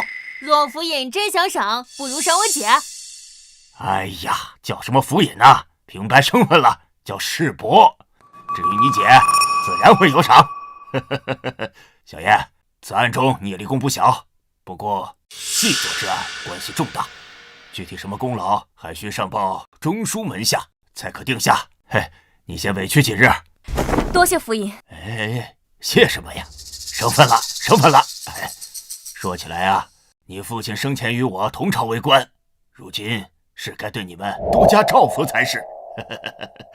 小叶啊，这几日你为这个案子奔波辛劳，不过本官接下来也有几日清闲，不如让你们休沐几日，一同前往城外的庄园玩上几日，顺便散心，你们意下如何呀？府尹好意，我和我姐既是府尹的好意，我们自不好拒绝。不知何时前往？哎，不过今日天气确实晚了，我还有些公务要交接，你们先回去歇2日，待2日后我派马车过来接你们。哎呀，我老了，已经熬不住了，我要先回去睡了啊。世伯慢走。哎呀，终于结束了，可累死我了。姐，我们好不容易有休沐，为什么要答应府尹去他的园子？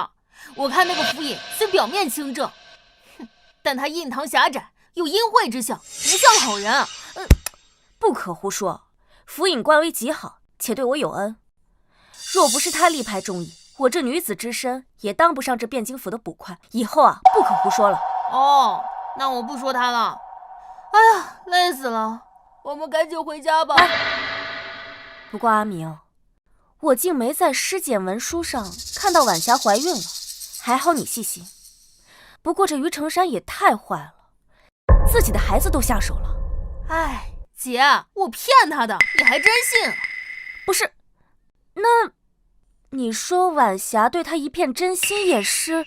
没错，他那个时候心态已经快崩了，我只能想办法添一把火了。还好他心已经乱了。其实我这番说辞漏洞很大，但凡是正常人都听得出来。嘿，臭小子，暗示谁呢？姐，我不是说你啊。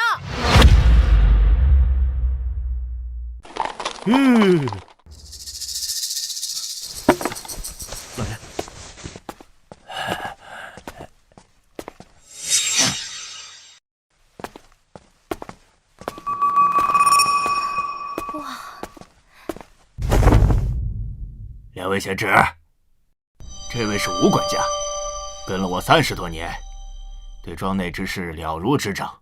今日我有事，就让他带你们先熟悉熟悉庄子。吴管家，这2位贤侄是我的贵客，你先带他们见一见夫人，再好生安排住处。是老爷。阿明，你发现什么了吗？没事，可能是我多心了。 2位随我来，请。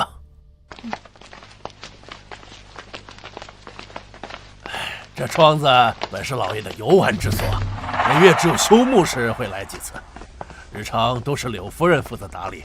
这边，吴管家，您怎么了？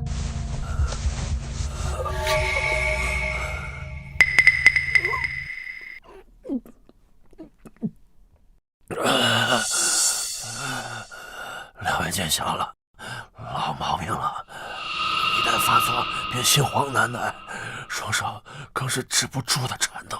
年轻时候还好些，如今越发不受控制了，喝些酒就好了。请，二位请。给我站住！别跑！狗奴才！少爷教训你，你还躲？二少爷，又是谁惹二少爷不快了？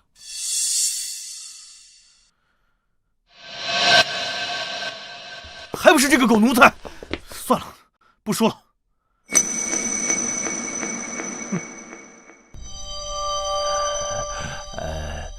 两位莫怪，这二少爷呀，一直是这个脾气，谁也没办法。不怪不怪，还是赶紧带我们去见夫人吧。好，来请。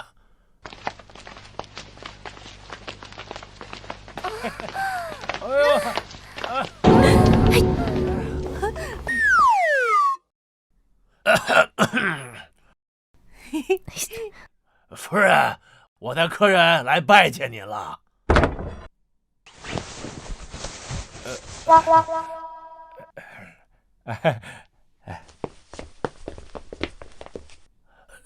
这是曹医师，夫人常年体弱，在府里多是吃他的药调养。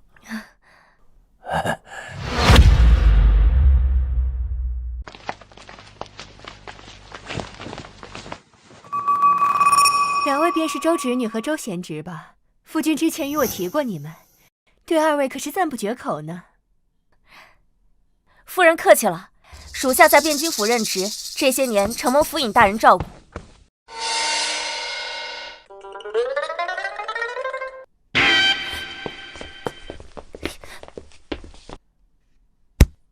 不得无礼！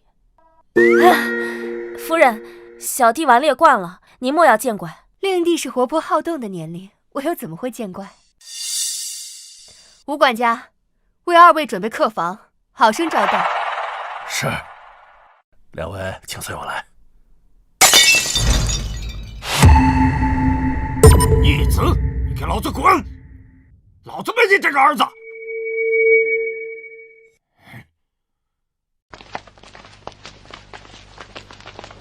老爷，什么事儿把你气成这样？能有谁？就这个孽障，气死我了！哼！老爷，都是一家人，有啥话慢慢说啊。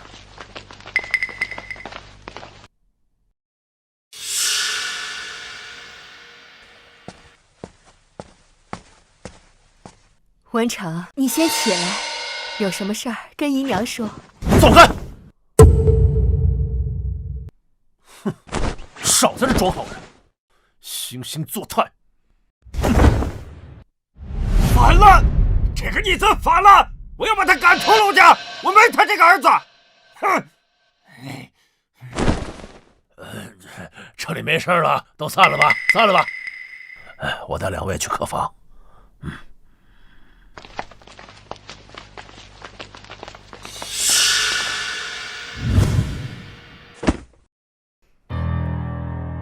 阿明，我怎么感觉这趟不该了？我早就说了，不过来都来了，就只能先住几天，只能希望别出什么差池。唉，也只能如此了。周捕头、小郎君，你们在屋里吗？谁啊？是你？有什么事吗？周捕头、小郎君，大少爷想杀了夫人，求你们想想办法吧。什么？哦？你还知道什么？赶紧说出来！姐，别激动，请坐。哦。别紧张，慢慢说。哦，对了，你叫什么？秦柱，你们直接叫我名字就好。看来你也比我姐大不了几岁，我就叫你秦大哥好了。好。听秦大哥的口音，不像是汴京本地人。是，我祖籍均州，因5年前家乡闹灾，逃难至汴京，幸亏陆老爷收留，这才捡回了一条命来。哎，东扯西扯什么呢？还不快问关键的？哎，姐，你急啥？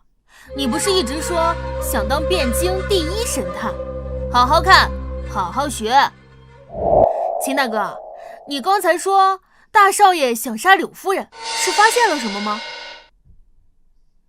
以前大少爷和老爷在屋里争吵的时候，我无意中听到过几句。无意中？是有一次在屋后清扫的时候，二位大概不知道，现在的柳夫人虽名为夫人，实际上却是老爷的侧室，并非大少爷的亲生母亲。大少爷的亲生母亲是汴京霍氏，只不过早早病逝了，因此大少爷虽然是长子，一直不受老爷喜爱。而这些年大少爷科举也屡试不中，因此一直想要老爷手中印官的缺，而老爷只是4品，印官的位置只有1个。二夫人这些年也一直想为二公子讨要，没想到那一日，大少爷和老爷吵得激烈，竟然说出那种话。爹，你难道真要把那印官之位交给那不成器的老二吗？知不知道这样会毁了陆家的？住口！不给他，难道要给你？你看看你，哪有一点兄长的样子？圣贤书都读到狗肚子里去了，科举屡试不中也就罢了，如今为了一个印官之位，出口就诋毁你的亲弟弟。我若真把这印官的机会给你，才会毁了陆家的未来。爹，我没有想到你竟然如此绝情。哼，但你别忘了，4品官员虽能见直系亲属为印官，但必须是个嫡子。如果我没记错的话，柳姨娘还是侧室吧？你个孽障！陆家的事儿还轮不到你来说三道四。柳姨娘，明天就把她扶上。好啊，我等着。那个女人整天和曹大夫厮混在一起，谁不知道怎么回事？老儿是不是你的种还两说呢？整个陆家就你被蒙在鼓里。孽障！你非气死我不成！我打死你！你打死我管什么用啊？给你戴绿帽子的你不管。我告诉你，你要是敢把他扶正，休怪我不讲情面啊！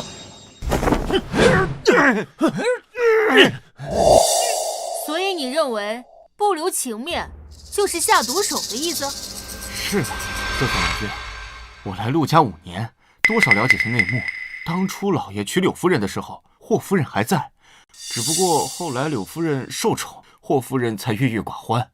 后来那些年啊，患了重病，才撒手人寰。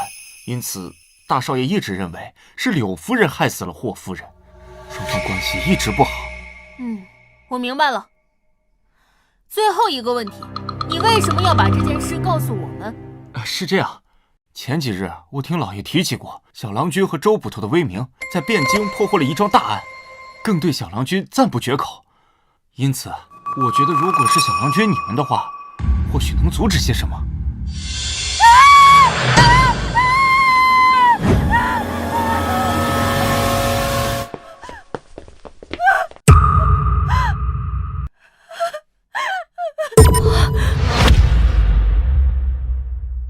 夫人，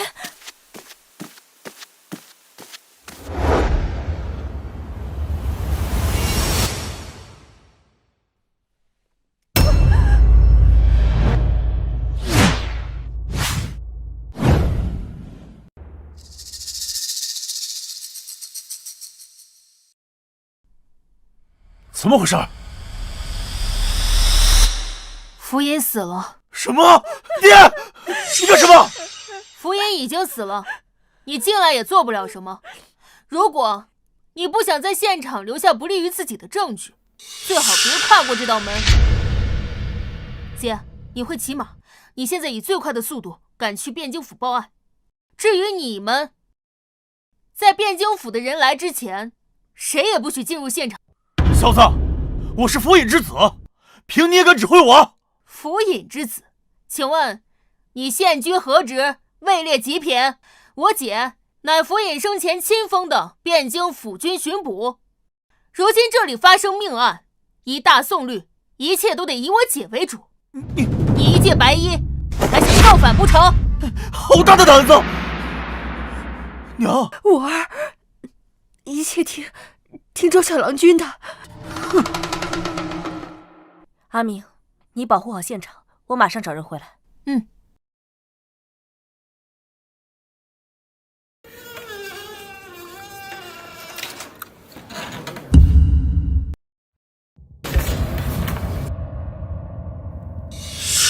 柳夫人，您是拿钥匙开的门，门之前是从里面反锁的。是，今日大郎和老爷争吵后，老爷便一人在房里待着不出来，我担心他便来看看，却发现门从里面锁上了，我这才拿钥匙过来开门。却不想，娘，放心，这还有我呢。在汴京府的人来之前，我有一些问题想问一下诸位。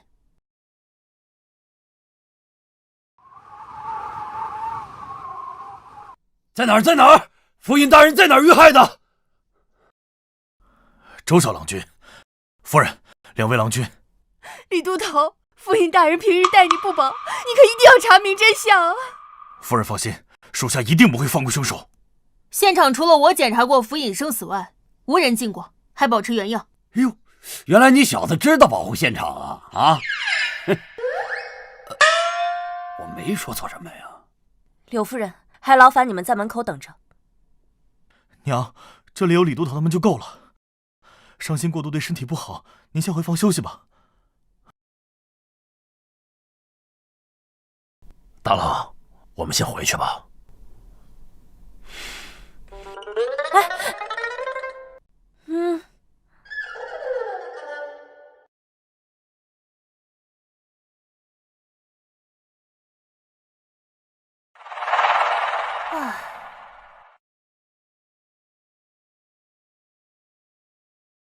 我初步勘察过了，房门从内反锁，是柳夫人拿钥匙开的门，而那里是房间内唯一一扇窗户，也是从内关死，这就很有意思了。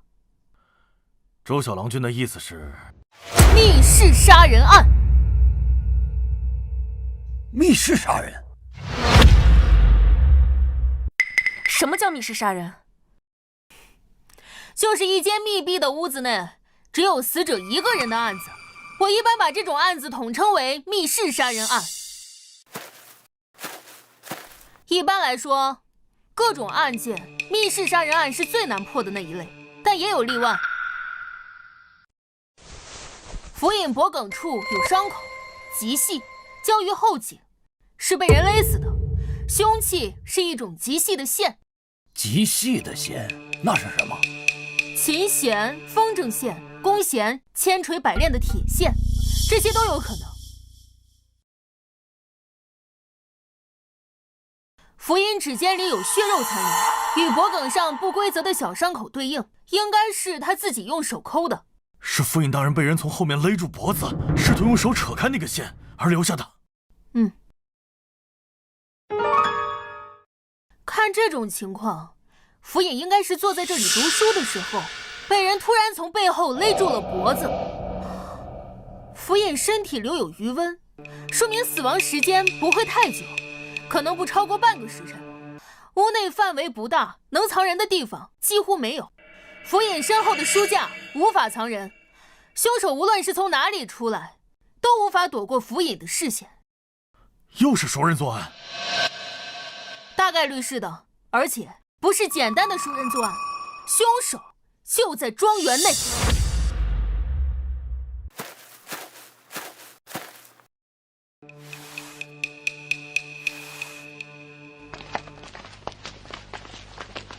周小郎君，你可是发现了什么？很简单的推理，陆府尹死亡时间太短，庄园又在城外，如今又是大白天，想要行凶，就必须得先潜入庄园，之后在极短的时间内逃离。再考虑到是熟人作案的因素，凶手大概率就是庄园内的人。我检查过了，凶手没有留下明显的线索。阿明，平日里府尹待我不薄，如果你发现了什么，一定要早点告诉我们。放心吧，姐，我一定会尽快破案的。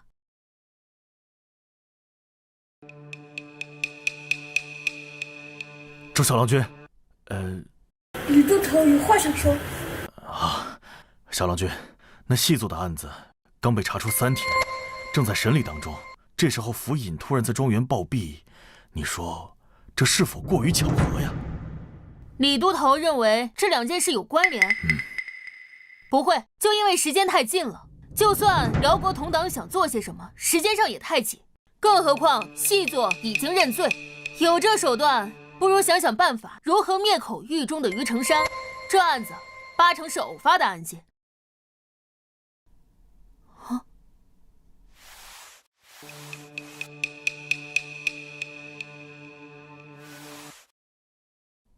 哎，上面有血，是凶手留下的。凶手是杀完人之后从窗子逃走了，可这窗子分明是从内部反锁的呀。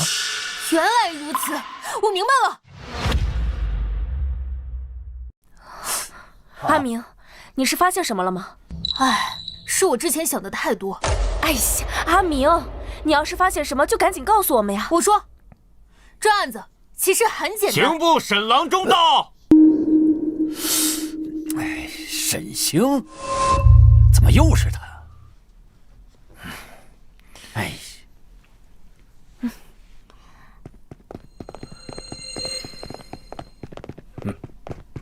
还真是巧啊，咱们又见面了。见过沈郎中，不知郎中前来何事？府尹枉死，本官自然是来查案的。沈郎中，这不对吧？府尹之案虽是命官之案，却也是凶案，依属地该由我汴京府负责，待出结果交予刑部复审。沈郎中，如今便来，莫非又有上谕？放肆！本官乃刑部郎中，朝廷正四品官员，你一个连品都没有的都头，竟敢与我这般说话！郎中此言差矣。雷都头虽只是汴京捕吏，但依宋律，汴京境内的命案都由他来负责。沈郎中虽位高，却无权过问此案。难不成沈郎中比宋律更大？在我们大宋境内，自然一切依宋律行事。但你说我无权过问此案，却也不见得。来呀，给这2位都头还有他们姐弟俩看看本官新的任命书。是。中书门下牒，奉敕调刑部4郎中沈星10月初7赴汴京府，任全知汴京府事。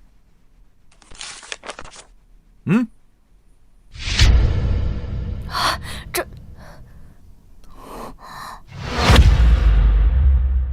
如何？本官是否有权过问此案呢？沈星接任汴京府尹，怎么会有这种事情？不对，你接任汴京府尹，陆府尹怎么办？这还不是多亏了你们办案得力。之前辽国细作一案破得漂亮，朝廷论功行赏，擢升陆府尹接任吏部侍郎，这汴京府尹的位置自然就空了出来。可惜呀，这陆府尹命不好，临上任之前竟出了这档子事儿。哎，这该解释的都解释清楚了，你们还有什么问题吗？既然没有问题了，那都散了吧。这陆府尹的案子无需你们劳心，本官自会另派人调查。姐，你真想自己查清此案？好，我明白了。等等，沈郎中，刚刚中书门下的命令，说是让您10月初7接任汴京府尹之位，不知可对？你想说什么？敢问郎中，今日是10月初几啊？对呀，今儿10月初6。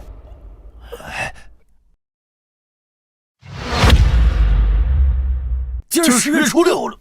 也就是说，按中书门下的命令，沈郎中明日才是汴京府尹。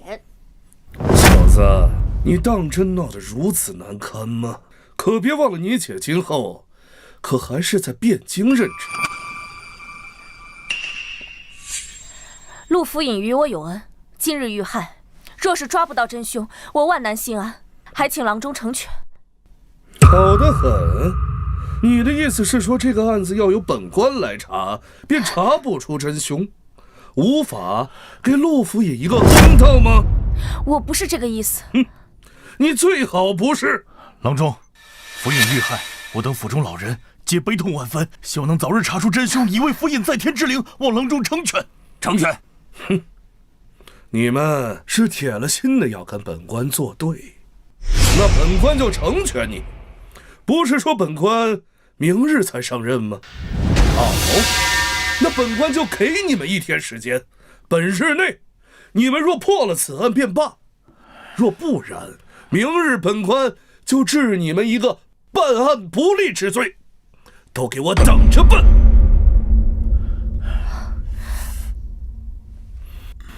哼，本官就在这儿看着，开始办案吧。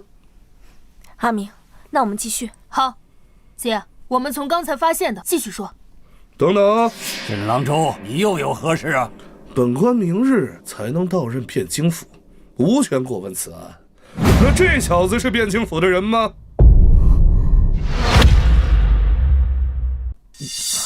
郎中，他是我弟弟。本官知道，本官是问他是汴京府的人吗？不是。哼，既然不是，那为何让他参与？周小郎君是我们请来的帮手，为何不可过问案情？那汴京府有帮手这个职务吗？雷都头，现在离天黑也只剩下半天，你最好要抓紧些。哎，对了，我记得你家还有一位老母，哼，不知道若是雷都头丢了汴京府这个差事，到时候老母由谁来奉养啊？好，我不能帮他们破案，但我教我姐怎么破案总行吧？你教她？她一个女人怎么能学会破案？好，只要你不直接参与，随便你。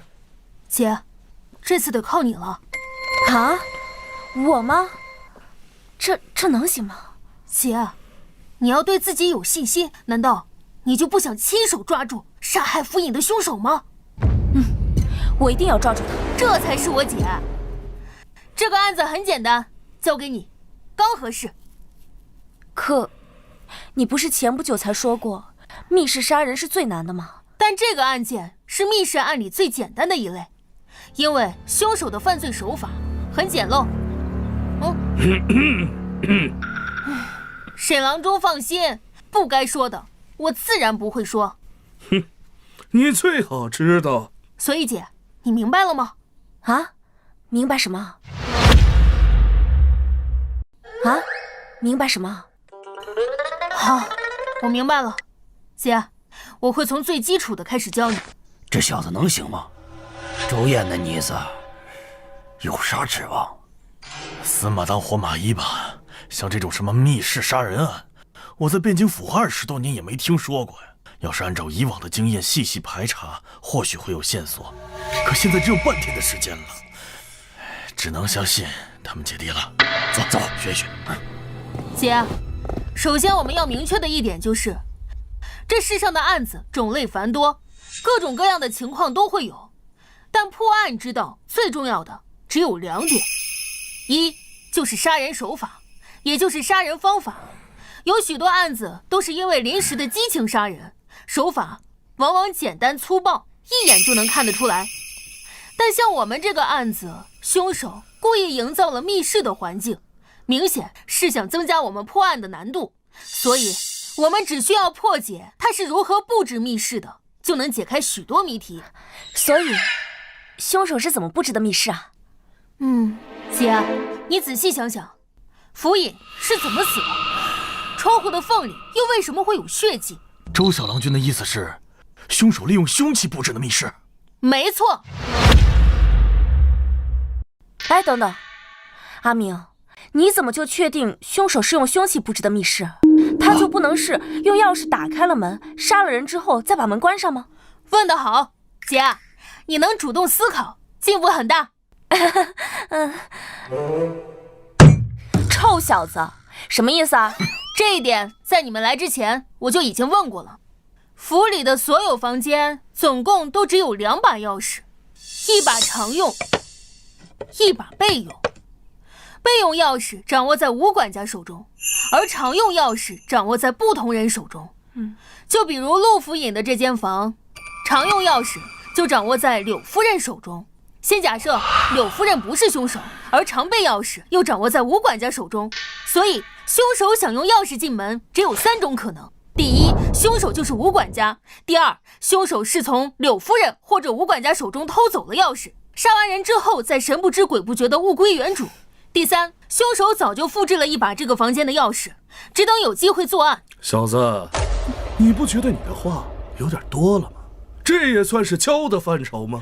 我说的这些只是案件的基本信息，就算我不说，他们正常查案时也会问询，根本浪费不了多少时间，所以我说和不说根本就没有影响。好，你继续。那本官就要看看，你是怎么通过这些教会他，半天就想学会查案，简直是笑话。这就不劳郎中操心了。我们继续刚才的话题。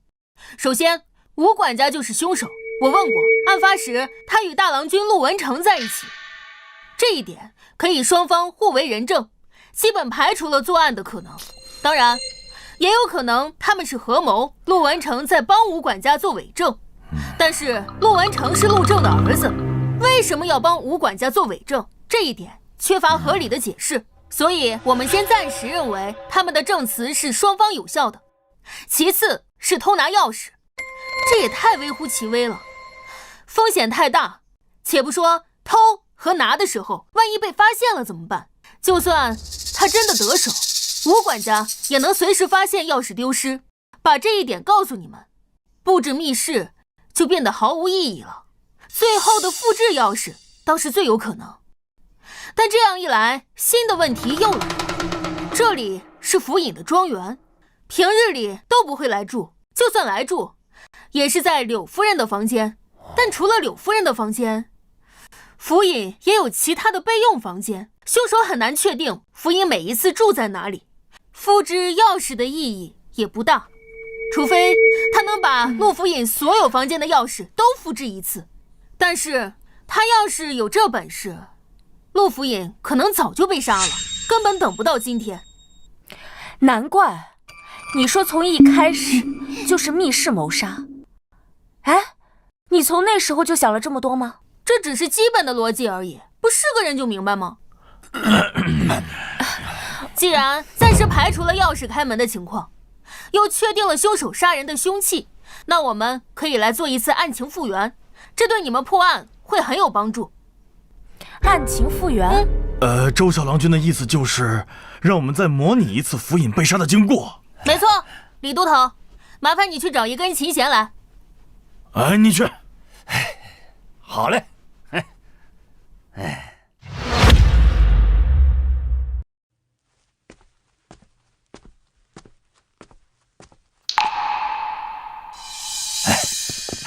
周小郎君，琴弦，给我解吧。哎，雷都头，你坐到府尹之前的位置上去。我？快去。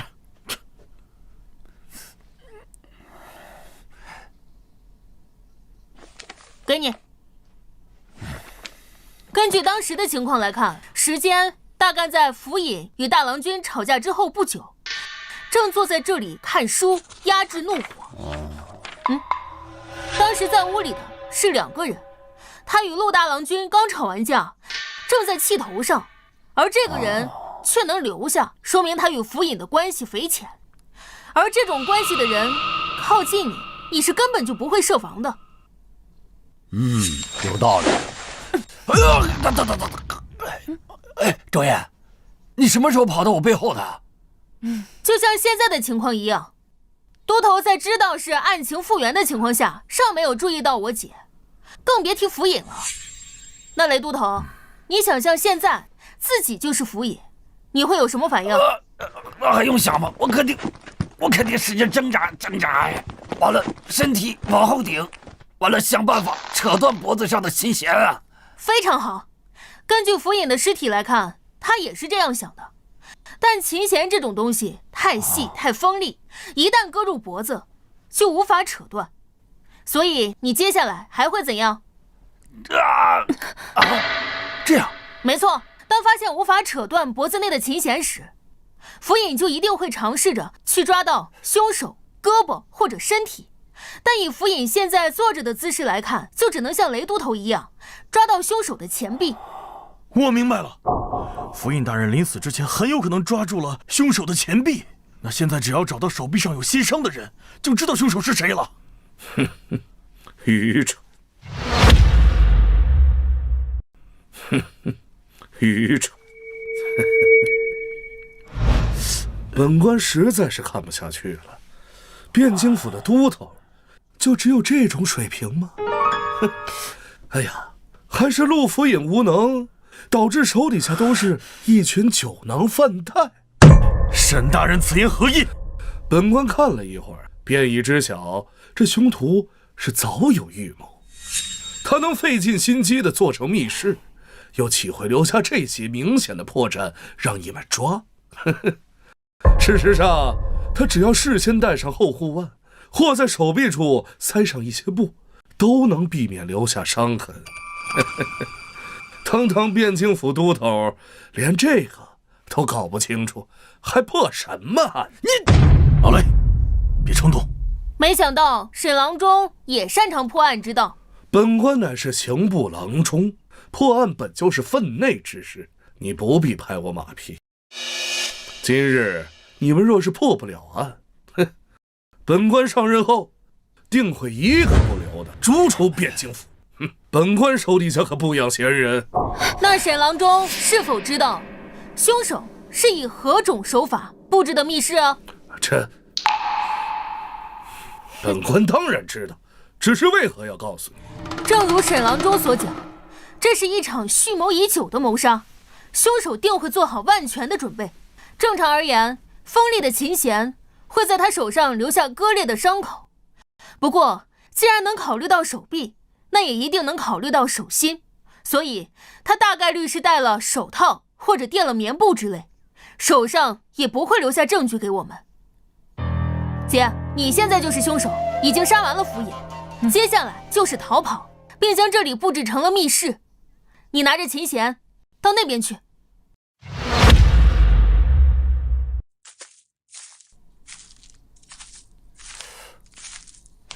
这里吗？好，站在那里别动。接下来我们要复原凶手逃离的方法。等等，沈郎中，你又有何事？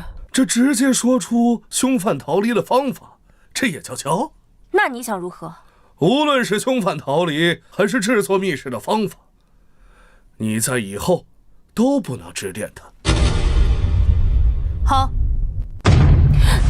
阿明，没事的姐，我相信你。到了这一步，我解不解释已经没有区别了。你仔细观察，其实答案就在你手中。线索就在我手中。提醒你们一句，离天黑剩下不了几个时辰了。线索就在我手里。府尹是被细线割破了喉咙，那线上一定会有血迹。啊，我明白了。哎，小燕，你明白什么了？都头，我们已经知道府尹是被细线勒死的，凶手杀了人之后，从这个唯一的窗户逃跑出去。可当我们发现时，窗户却是从内部锁死的。那你们有没有想过，为什么窗户缝隙会有血？就算凶器上沾了血，他可以擦掉或者收起来，从窗户逃跑时根本就不会沾上血。对呀，为什么？真实的情况就只有一种，那就是他不得不沾上血。不得不沾上血迹？你的意思是？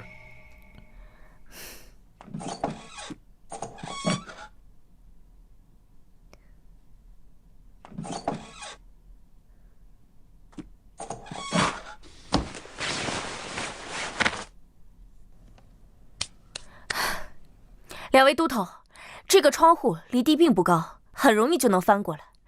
接下来，我把门窗从外面关上。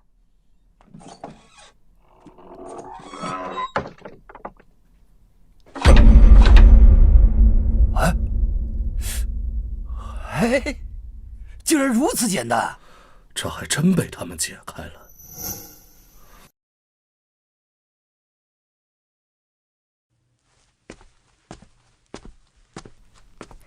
好，现在我们已经破解了凶手制造密室的方法，接下来就是抓到他。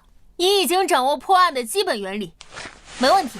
我说过，破案的基本方法有2种，第一就是找到杀人手法，第2点也是最关键的一点，找到杀人的动机。这世上的所有案子，说1000道10000，9成9都离不开利、财、情、仇4个字，除了极少数天生以杀人为乐的变态，因为正常人不会毫无缘由的去杀一个与自己毫不相干的人。所以你接下来的任务就是从所有嫌疑人里找到最可能有杀人动机之人，然后再排除所有不可能，哪怕剩下的答案再离奇，那也是唯一的真相。好，我一定会抓住他。不过，具体要怎么做？你们看本官干什么？你们审你们的，与本官何干？其实很简单，我们只需要用到犯罪心理学中的心理画像学就行了。犯罪什么学？什么学？简单来说，就是通过推断凶手的心理特点，然后去掌握他的一些生理特征、生活习性、性格特点等等，这能有效地帮我们减少怀疑的对象，更快地帮我们锁定凶手。都头，你们听懂了吗？周小郎君，有没有更通俗易懂的说法？这个有罪推论就是默认每一位怀疑人都是凶手，以这一点作为前提来审，而一个清白的人被污蔑，多少都会是愤怒，而怒火最容易冲昏头脑。那些平日里再擅长伪装的人，多少也会透露些信息出来。哎呀，周小郎君，嘿嘿，你要早这么说，我们不就明白了吗？是，那不就恐吓和扣罪名吗？还说的那么……我觉得我们说的不是一回事。哎，算了，你们之前都是怎么审的？那简单，先把看着像坏人的抓回去。哎呀，只要没有后台的，那就严刑拷打一番。跟你说，周小郎君，严刑拷打那是有学问的。哼，你打他的时候，犯了事儿跟没犯事儿的人那有很大差别的。嘿嘿。所以啊，你是准备把陆府尹的家眷都带回去拷打一遍？哎，不能够，不能够，嘿嘿嘿，都听你的，都听你的，不说了，不说了。姐，你接下来的任务就是作为主审，将这个庄园里所有有嫌疑的人都叫过来一一审讯。你记住，他们只要进了这个门，你就污蔑他是凶手。顺着这个思路审下去，我们一定会有收获。好，李都头，你负责来当副审。好。雷都头，你负责来记口供。不是，为啥我来记口供？刚才说都听我的，这么快就不作数了？哎，作数，我来记，我来记。毕竟这里是案发现场，还是府尹的住处，在这里审不太合适，换一间房间好了。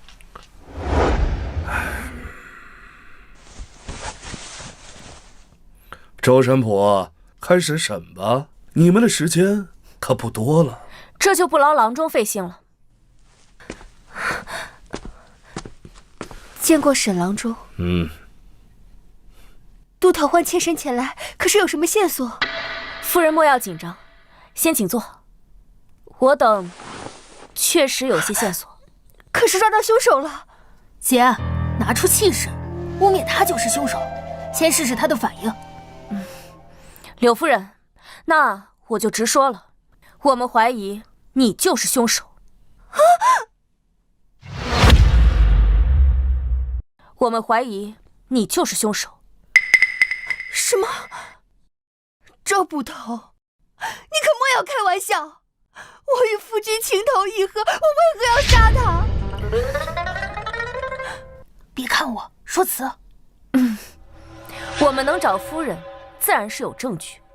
依据夫人的说法，你前来找福尹，结果发现房门被锁，于是拿钥匙开门，突然发现福尹被害，紧接着就发出惊叫声。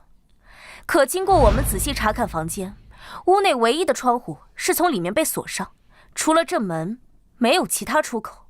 凶手除了有钥匙的你，还能是谁？依我看，是夫人你先去杀了福尹，然后把门锁上，接着处理掉凶器和血迹，然后回到此处发出尖叫，将我们引过来。笑话！这府上又不止我一人有钥匙，你们为什么不去怀疑吴管事啊？吴管事有陆大郎君作为人证，证明他们案发时两人是在一起。相反是夫人你，案发时却只有你一人，连随身的丫鬟都不带，这不也太奇怪了吗？大郎与夫君争吵了，我想去劝。我夫君这个人历来好面子，这种时候我自然不好带丫鬟。阿明，他说的好有道理啊，我找不到污蔑他的理由，怎么办？那就应变，实在不行就造他的谣。事已至此，柳夫人还要嘴硬吗？你别以为你背着福尹干的那些事我们不知道。你们知道什么？你们知道什么？哦，周捕头，你之前说过，我夫君生前对你多有照顾，如今他尸骨未寒，你就这么冤枉他的遗孀吗？柳夫人，我们只是就事论事罢了。府中你和曹大夫的流言也不是一天两天了。所谓空穴来风，必有其因，恐怕是福尹发现了什么，你怕事情败露，干脆先下手为强。够了！你个汴京府小小的女捕快，通判之位还是3日之前我夫君亲自替你生的，你不思感恩，反而在这里胡说八道，真是狼心狗肺，忘恩负义！哼！我的住处离我夫君书房只有几步之遥，大郎与老爷争吵，我便回了房，几位丫鬟皆可作证。我去老爷书房之时，并未带他们，可是他们都是亲眼看着我离开的，我根本就没有时间去杀害老爷啊！沈郎中，你就任凭他们污蔑好人是吗？可本官如今尚不是汴京府尹，汴京府的案子自然是不好插手的。不过夫人放心，就算他们今天诬陷了夫人，等明日本官上任之后，定还夫人个清白。至于诬陷好人、栽赃陷害之罪，依宋律杖40，流放3000里。差不多了，姐。啊，夫人莫要激动，我这也是破案心切，再加上之前钥匙的原因，这才怀疑您。如今你解释清楚，确实是我的失误。哎呀，夫人莫气，夫人莫气。周燕啊，这毕竟年轻，做事不够沉稳。之后我便替您教训他啊！如果没什么事，我就先走了。等等，还有何事？我代我姐向您道歉。不过，身为家中主母，您认为杀害府尹的会是谁？还有谁？还不是他大儿子陆文成？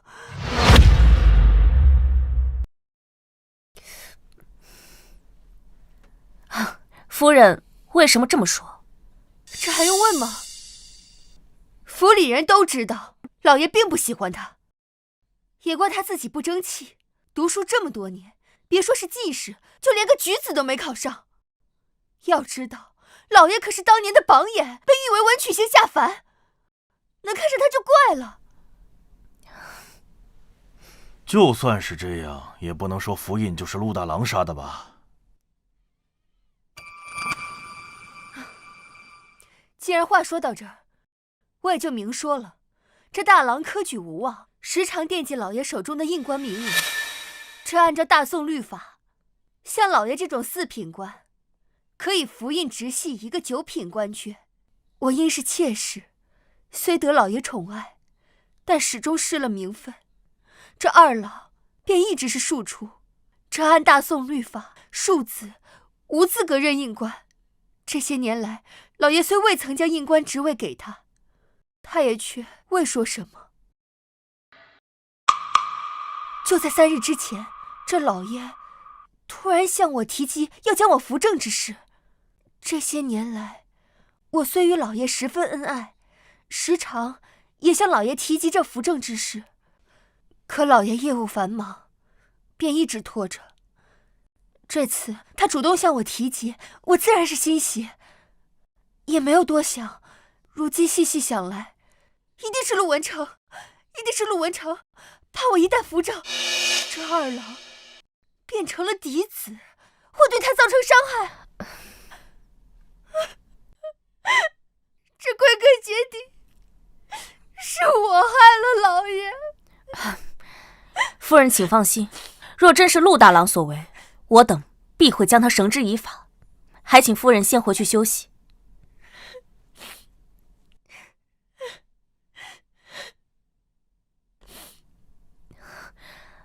阿明，我觉得柳夫人说的很有道理，那接下来怎么办？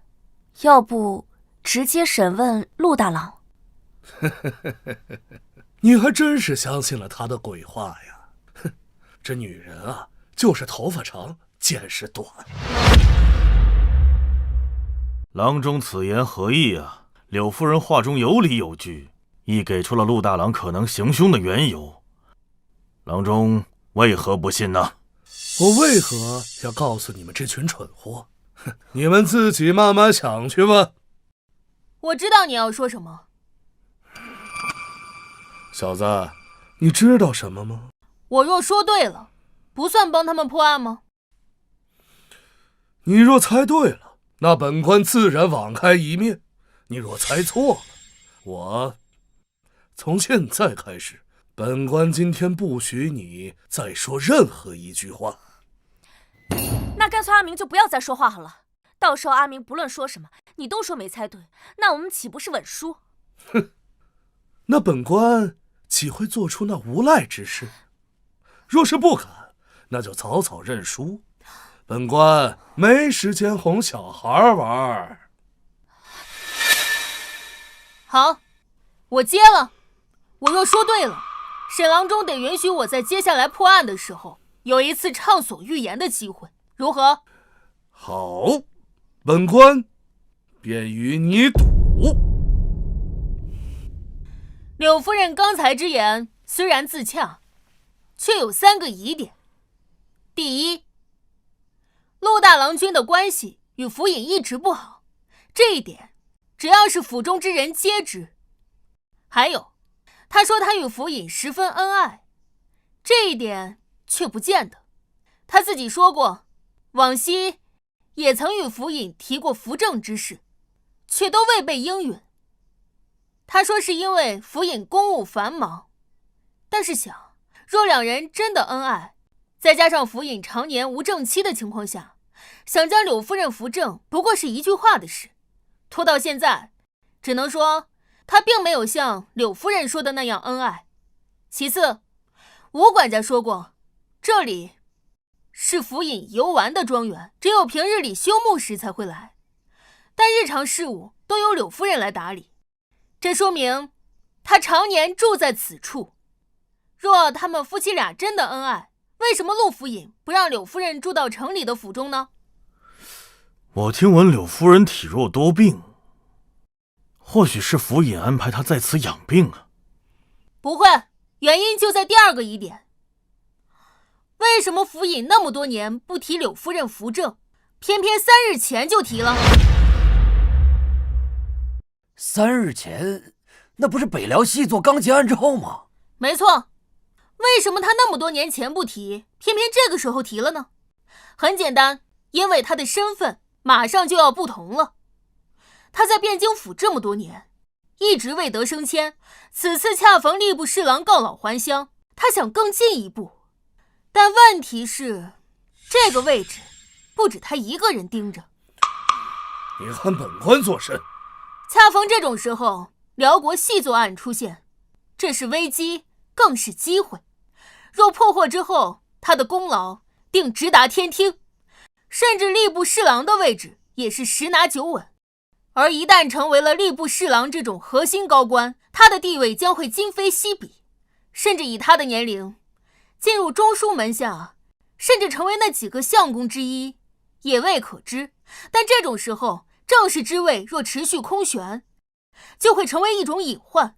毕竟身居高位，政事未决，许多世家大族定会闻风而动，其中利益太多，像府尹这种官场老手定自然明白，更不想沾染。甚至时间长了，许多官家为了表现体贴，来个赐婚什么的都说不准。对府尹来说，与其留着这个隐患，不如将自己知根知底的柳夫人扶正。这么说来，府尹将柳夫人扶正，完全是为了自己的仕途？8成是的。第3点，也是最重要的一点，杀人除了要考虑动机之外，还要考虑收益。站在陆大郎君的角度来看，一个阴官的名额，真的比一个即将晋升吏部侍郎的亲爹重要？怎么看都不如府尹活着给他的利益大。因此，只要陆大郎君还算正常，就不可能以这种理由杀人。沈郎中，不知我说的对或不对？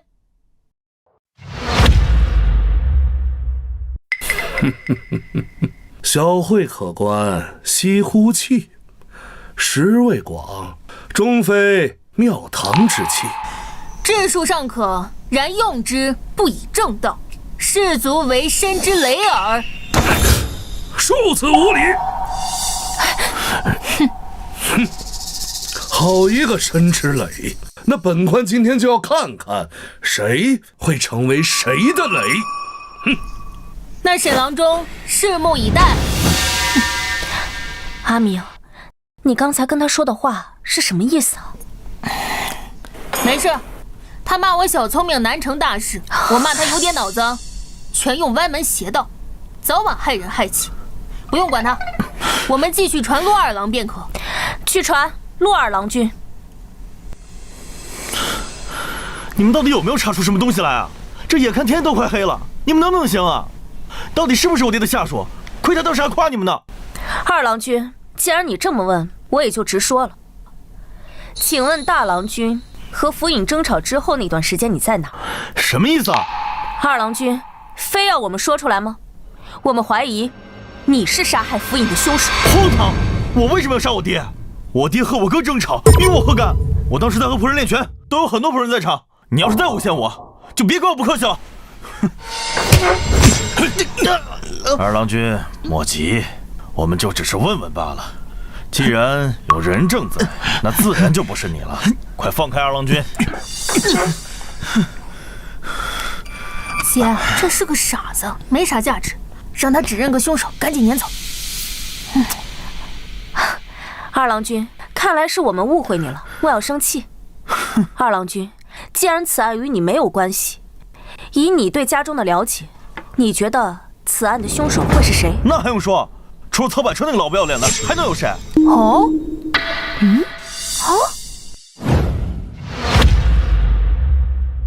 为何是他？据我了解，他乃是一介名医，你娘身体病弱，常年需要靠他的药调理。狗屁的名医，他就是个图谋不轨的阴贼。总之，他就不是好人。我爹一定是他杀的，你快把他抓起来，严刑拷打。好，我知道了，多谢二郎君提供的线索，先请回吧。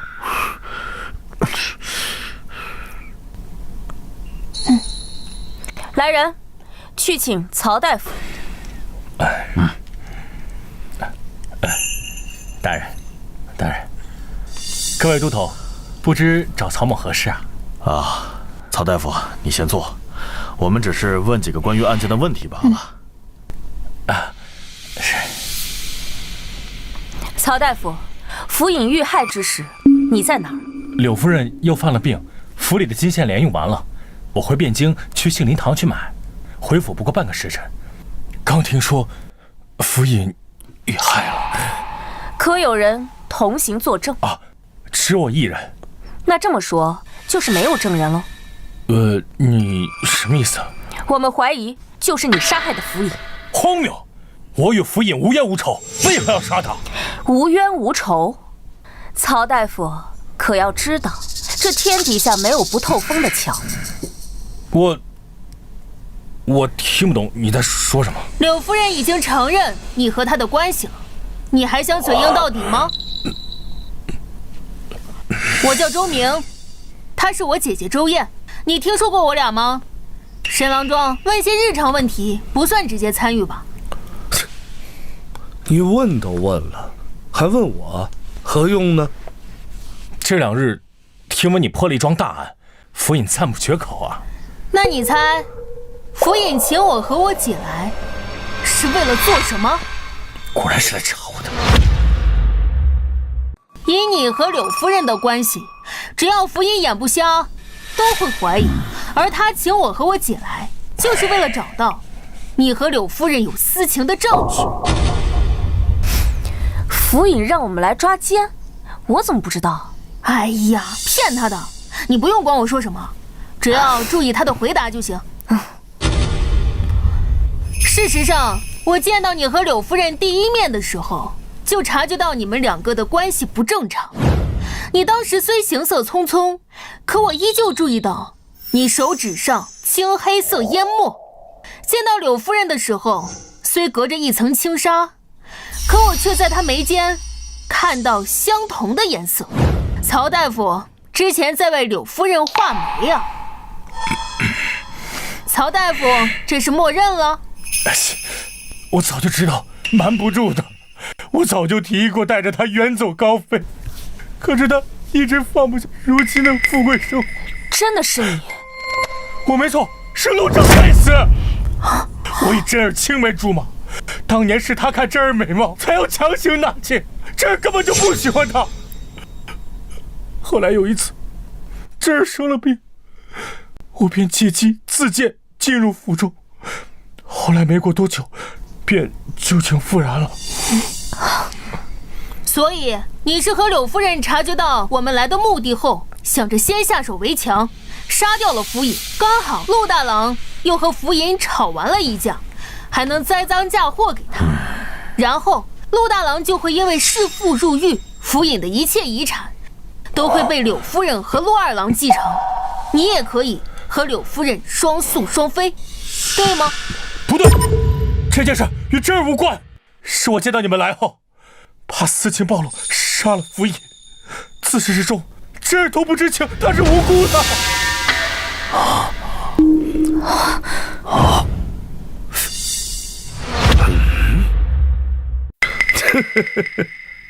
没想到这个案子就这么被你们简单的给破了。来人，把这个不知羞耻之徒给我押回汴京府，待本官明日上任之后再严加审问。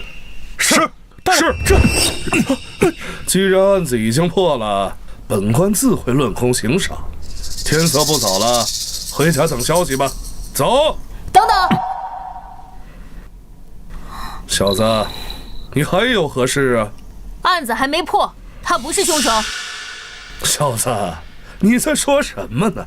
审他的是你们，说他杀害府尹的还是你们，他都已经亲口承认了，你反倒是替他喊冤。陆府尹遇害离现在2个时辰，这处庄园离汴京不远，骑马往来只需2个时辰。而他若是凶手，可以在半路折返回来杀害府尹，然后再逃离，以此误导我们。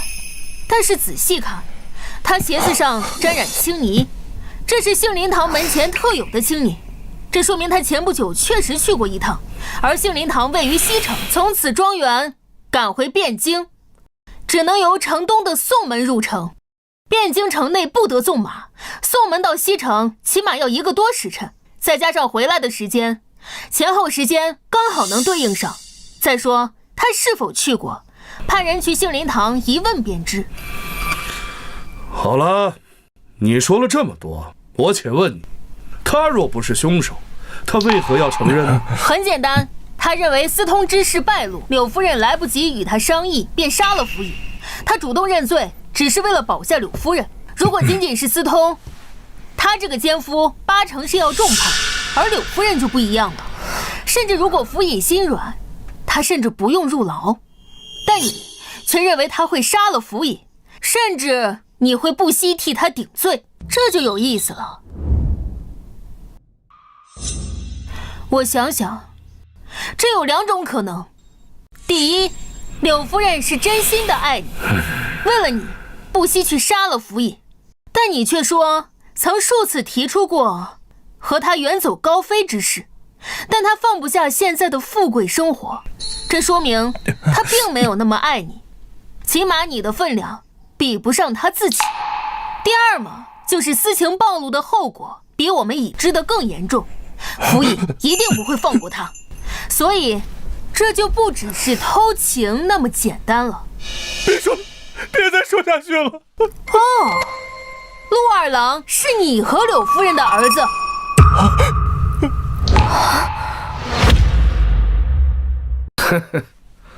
人都言陆府尹为官7年，宽宏大度，如今看果然不虚，大度到替人养了18年儿子都不自知。我只是在帮我解查府尹被杀一事，可对你和柳夫人一事没多大的兴趣。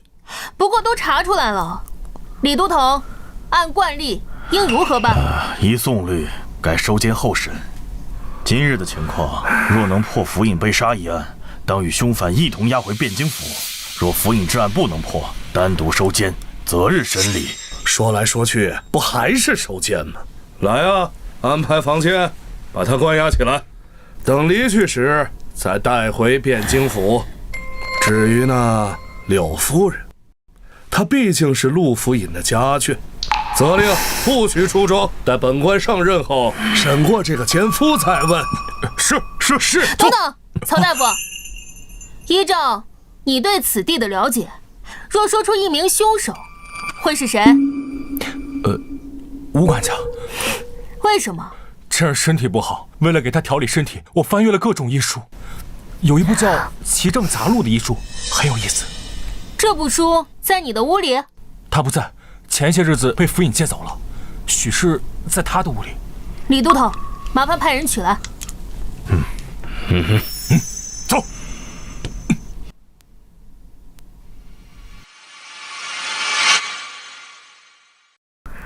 督导，医书。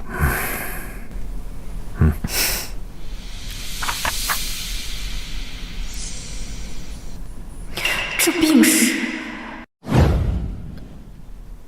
别看我什么都不知道。传吴管家。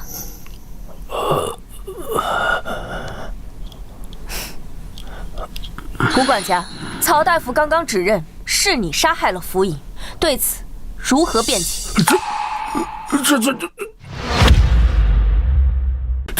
周捕头，这从何说起啊？自从大郎跟老爷争吵之后，我就一直跟大郎在一起，这一点大郎可以作证。那你和陆大郎合谋呢？周捕头说笑了，这大郎跟老爷那可是亲父子。俗话说，父子哪有隔夜仇啊？大郎就算心有不满，那也不会跟我一起合谋杀害老爷呀。这太荒唐了！这一点都不荒唐。柳夫人之前说了，这府尹这些年与陆大郎君一直关系不好，这陆大郎君一直想要府尹手中的阴官名额，这府尹一直不给。再加之府尹近日想要扶柳夫人为正室，这陆大郎完全有理由铤而走险。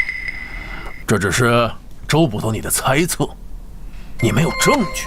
退一步说，就算你说的对，那也是大郎跟老爷之间的事，我为何要参与啊？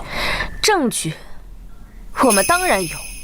府尹被杀的那个房间，房门皆闭，可是整个庄子只有你和柳夫人有那房子的钥匙。柳夫人身边有丫鬟加以证明，已排除嫌疑。试问，除了你，还有谁可以杀了府尹之后再将房门关闭？至于为何要和陆大郎合谋，这就更简单了。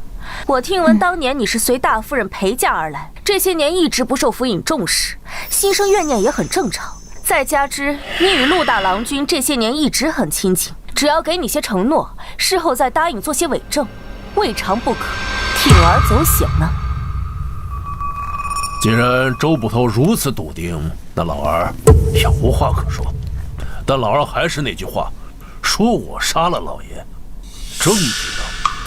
姐，他审不出什么线索了，换下一个。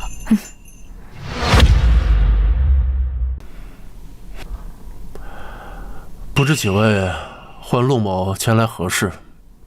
家父心丧，有许多事情需我处理。陆郎君，你与府尹争吵之后去了何处？周捕头，此话何意？陆郎君，请你老实回话。我与家父争吵之后，便一直待在屋中。吴管家来寻我，并劝我说凡事以孝为先，我俩一直在一起。此事吴管家可以作证。吴管家已经招认，说是你二人合谋将其杀害。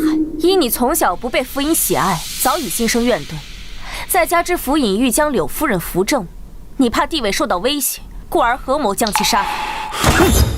笑话，这简直臆测！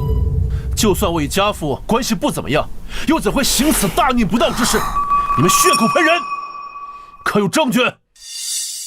郎中，您乃刑部重臣，便任由他们无凭无据冤枉一个好人。陆大郎莫要生气，有本官在，断然不会放跑一个坏人，当然也绝不能冤枉一个好人。若是今天他们拿不出证据，本官万万不让他动你分毫。有郎中这句话，我就放心了。今日尔等污蔑我，若拿不出证据的话，我定不会善罢甘休。证据我们当然有，这间庄子有府尹屋中钥匙的只有吴管家和柳夫人。柳夫人已摆脱嫌疑，那除了吴管家还能有谁？既然是吴管家，你又帮其做伪证，那不是合谋又是什么？荒谬，荒谬至极！就凭这种臆断，便要定罪？家父尚在时，就是这么教你们的吗？陆大郎君莫怪，我姐也是破案心切，想为陆府尹报仇。要不这样，你先在口供上签字画押，我们再继续查一查。若真不是这样，我们定还陆大郎君一个清白。雷都头，劳烦请陆大郎君签字。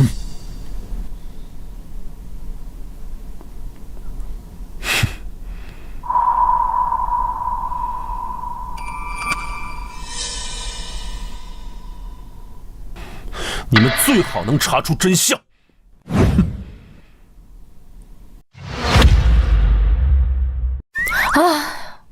该审的人终于审完了。不，还有一个人没审。谁啊？秦柱。他案发时跟我们一直在一块儿，他也要审？不对，姐，你终于意识到，他和我们在一起的时间和案发时间其实是错开的。不过已经没关系了，依照现有的证据，这案子已经可以告破了，只差最后一点细节需要确认。李都头，我需要去汴京府查一个人的档案，不知可否？这个吧，原则上不可以。哎，小郎君，你想查谁的过去？嘿嘿，我可以带老妈。那就有劳雷都头了。我想查陆府尹的刘当。谁？啊？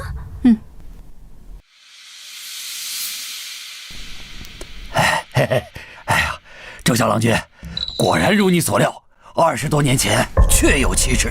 好，现在线索齐了，姐，召集所有人，可以宣告破案了。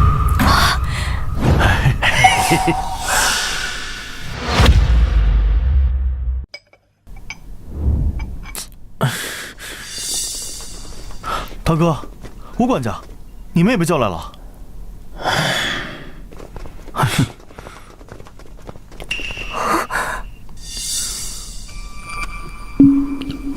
曹大夫，是怎么回事？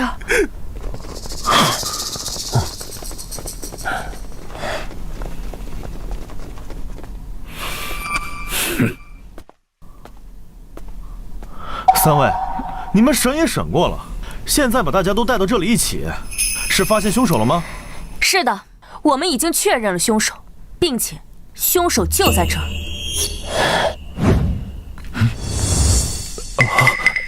周捕头，你说是就是。老朽记得先前你说老朽是凶手，事到如今你还这么认为吗？经过我们查证，已经确认凶手就是府尹的儿子。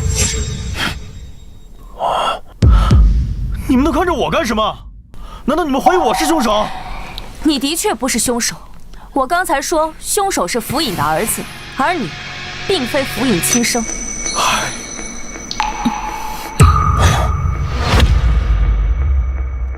我不是我爹亲生的，笑话！你说不是就不是。娘，告诉他们。娘，你怎么了？你快告诉他们，我是我爹的孩子。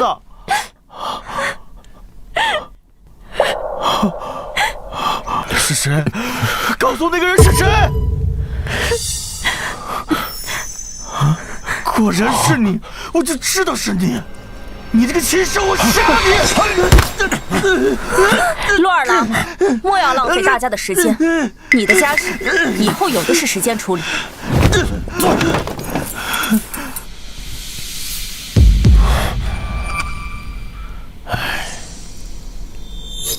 你们看我做什么？难道是我杀了我爹？周捕头，先前审讯的时候不都说了吗？老爷遇害的时候，他一直跟我在一起，根本就没有作案时间。哼，是我得了失心疯杀了我爹吗？且不说这一条罪是大逆不道之罪，只要他还活着，我便是府尹之子，马上就能成为侍郎之子。就算为了我的前程着想，我有1万个理由去孝顺他，并非去杀他。不错，一开始查案的时候，我也第一时间怀疑过你，包括柳夫人用阴官之事污蔑你的时候，这份怀疑更是高涨。但类似的话，阿明也说过，不管在何种情况下，你确实没有理由杀府尹。但随着案件调查下去，以及阿明不断的提醒下，意识到在某种特定的假设下，其实你是有行凶理由的。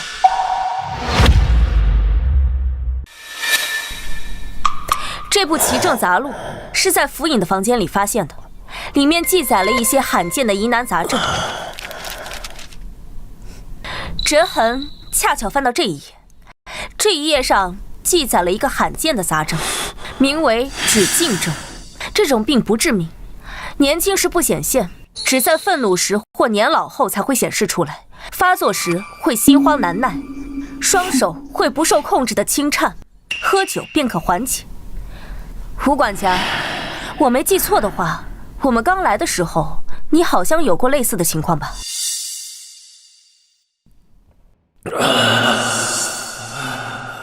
两位见笑了，老毛病了，一旦发作便心慌难耐，双手更是止不住的颤抖。年轻时候还好些，如今越发不受控制了，喝些酒就好了。周捕头好记性。这份口供上是陆大郎今日的签字，诸位请看。这上面的字迹歪歪扭扭，看着别扭，不像大郎的字迹。李都头，柳夫人说的没错，李都头手上这张纸上是陆大郎正常书写时的字迹，陆大郎虽屡试不中，但平日里府尹还是对他严格要求，所以陆大郎的字写得还不错。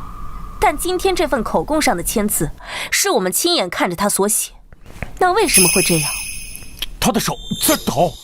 没错，当时我们污蔑他是凶手，他正处于气愤之中，所以签字的手无法控制地开始轻颤。其政杂录中记载，只敬正，父传子，代代相传，无药可医。原来如此，本官明白了。陆府尹沿袭这部医书，本就是怀疑你非他所出，此事被你察觉，便先下手为强，杀了你。哼，如此，这一切都说得通了。你若是陆府尹亲子，便没有任何理由杀他。可你非他亲生，一旦事情败露，你和吴管家将万劫不复，便不得不铤而走险。只是可惜了陆府尹，原以为是家门不幸，只有庶子非他所出，结果没想到，就连嫡子亦是他人的种。真是可惜可叹呐！你说的没错，我的确并非我爹亲生儿子，这一点我早已经意识到了。爹最近一直在怀疑我的身世，我也想过铤而走险，可我没来得及动手的时候，我爹已经死了。你的意思是，陆府尹不是你杀的？事情已经到了这个地步，你这个狼心狗肺之徒还在这里狡辩！来人，押回汴京府，大刑伺候。本官倒要看看你的嘴有多硬。是。郎中且慢。哦，他不是凶手。周捕头，这是何意啊？还是我来说吧。沈郎中，刚才我和你打赌，我还有一次畅所欲言的机会，还作数吗？哼，随你。我姐刚刚其实已经说得很明白了，杀害府尹的是他的儿子，但是陆大郎君与陆二郎君都不是府尹亲生，那自然就不是杀害府尹的凶手。等等，你的意思是，这陆大人还有个亲生儿子？那是当然。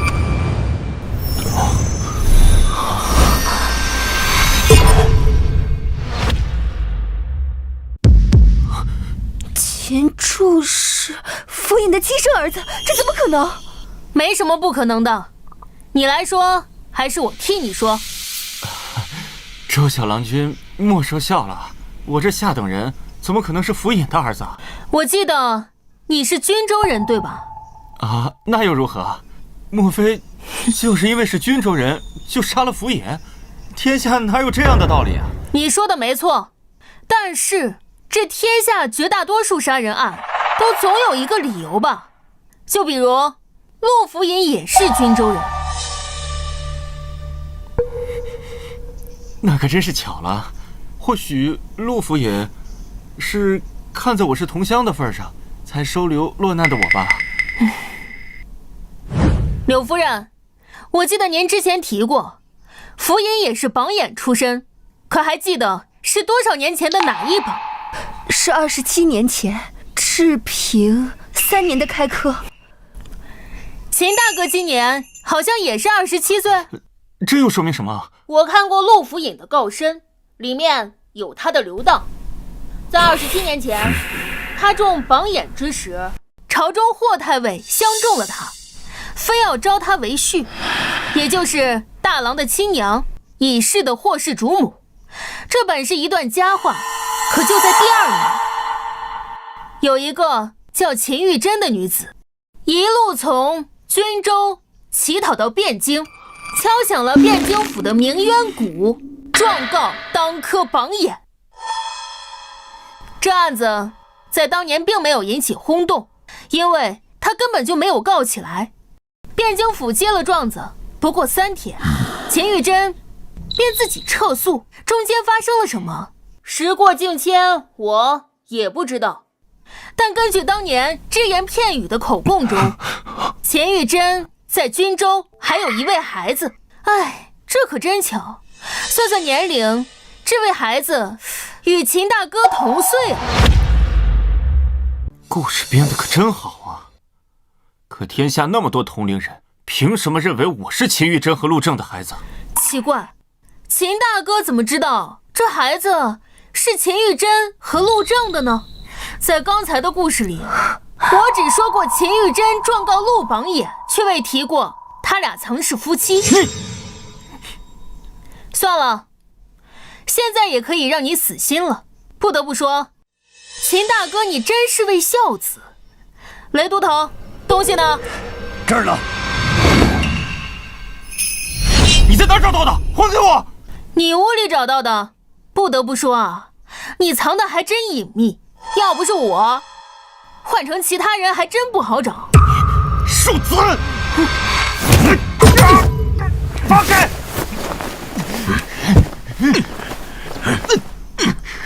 唉，雷都头，给他吧。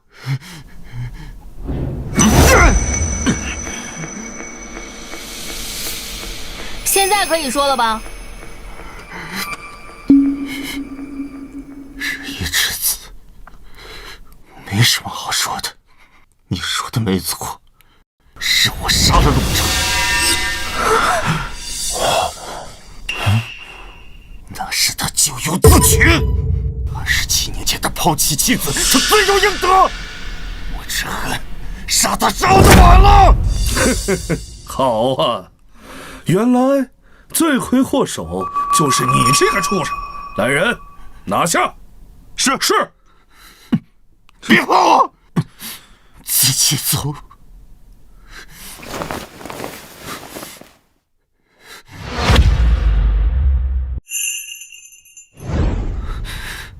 周小郎君，我想知道你是从什么时候开始怀疑我的？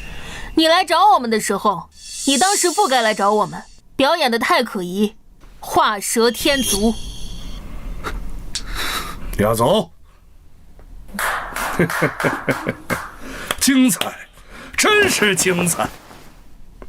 不愧是帮陆府爷破了细作案的神童，连本官都不由叹服。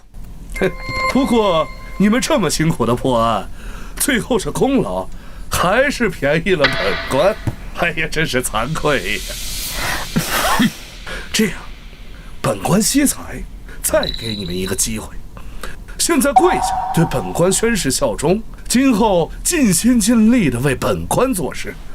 本官上任后，非但不会针对一切，还会给他升官重用，如何呀？你无耻！圣旨到！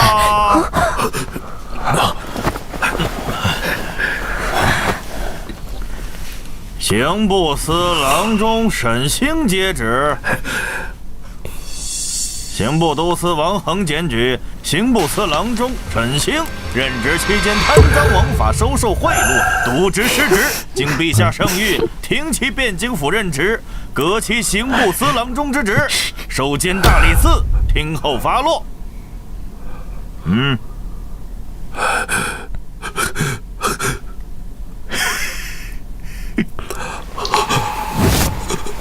周燕、周明、李文广、雷云可在？在。咱家这里还有一份圣旨，周燕，你们4人接旨。陛下圣谕，汴京府尹陆正秉公、周燕、周明、李文广、雷云侦破北辽细作一案有功，特加封周燕为汴京府正7品资路参军。李文广加封为汴京府正8品左右军巡总使，雷云封为正8品提刑，赐周明大宋神探金牌，钦此。谢谢长官。看，这就是守护家人的感觉吗？这个时代其实也挺不错的。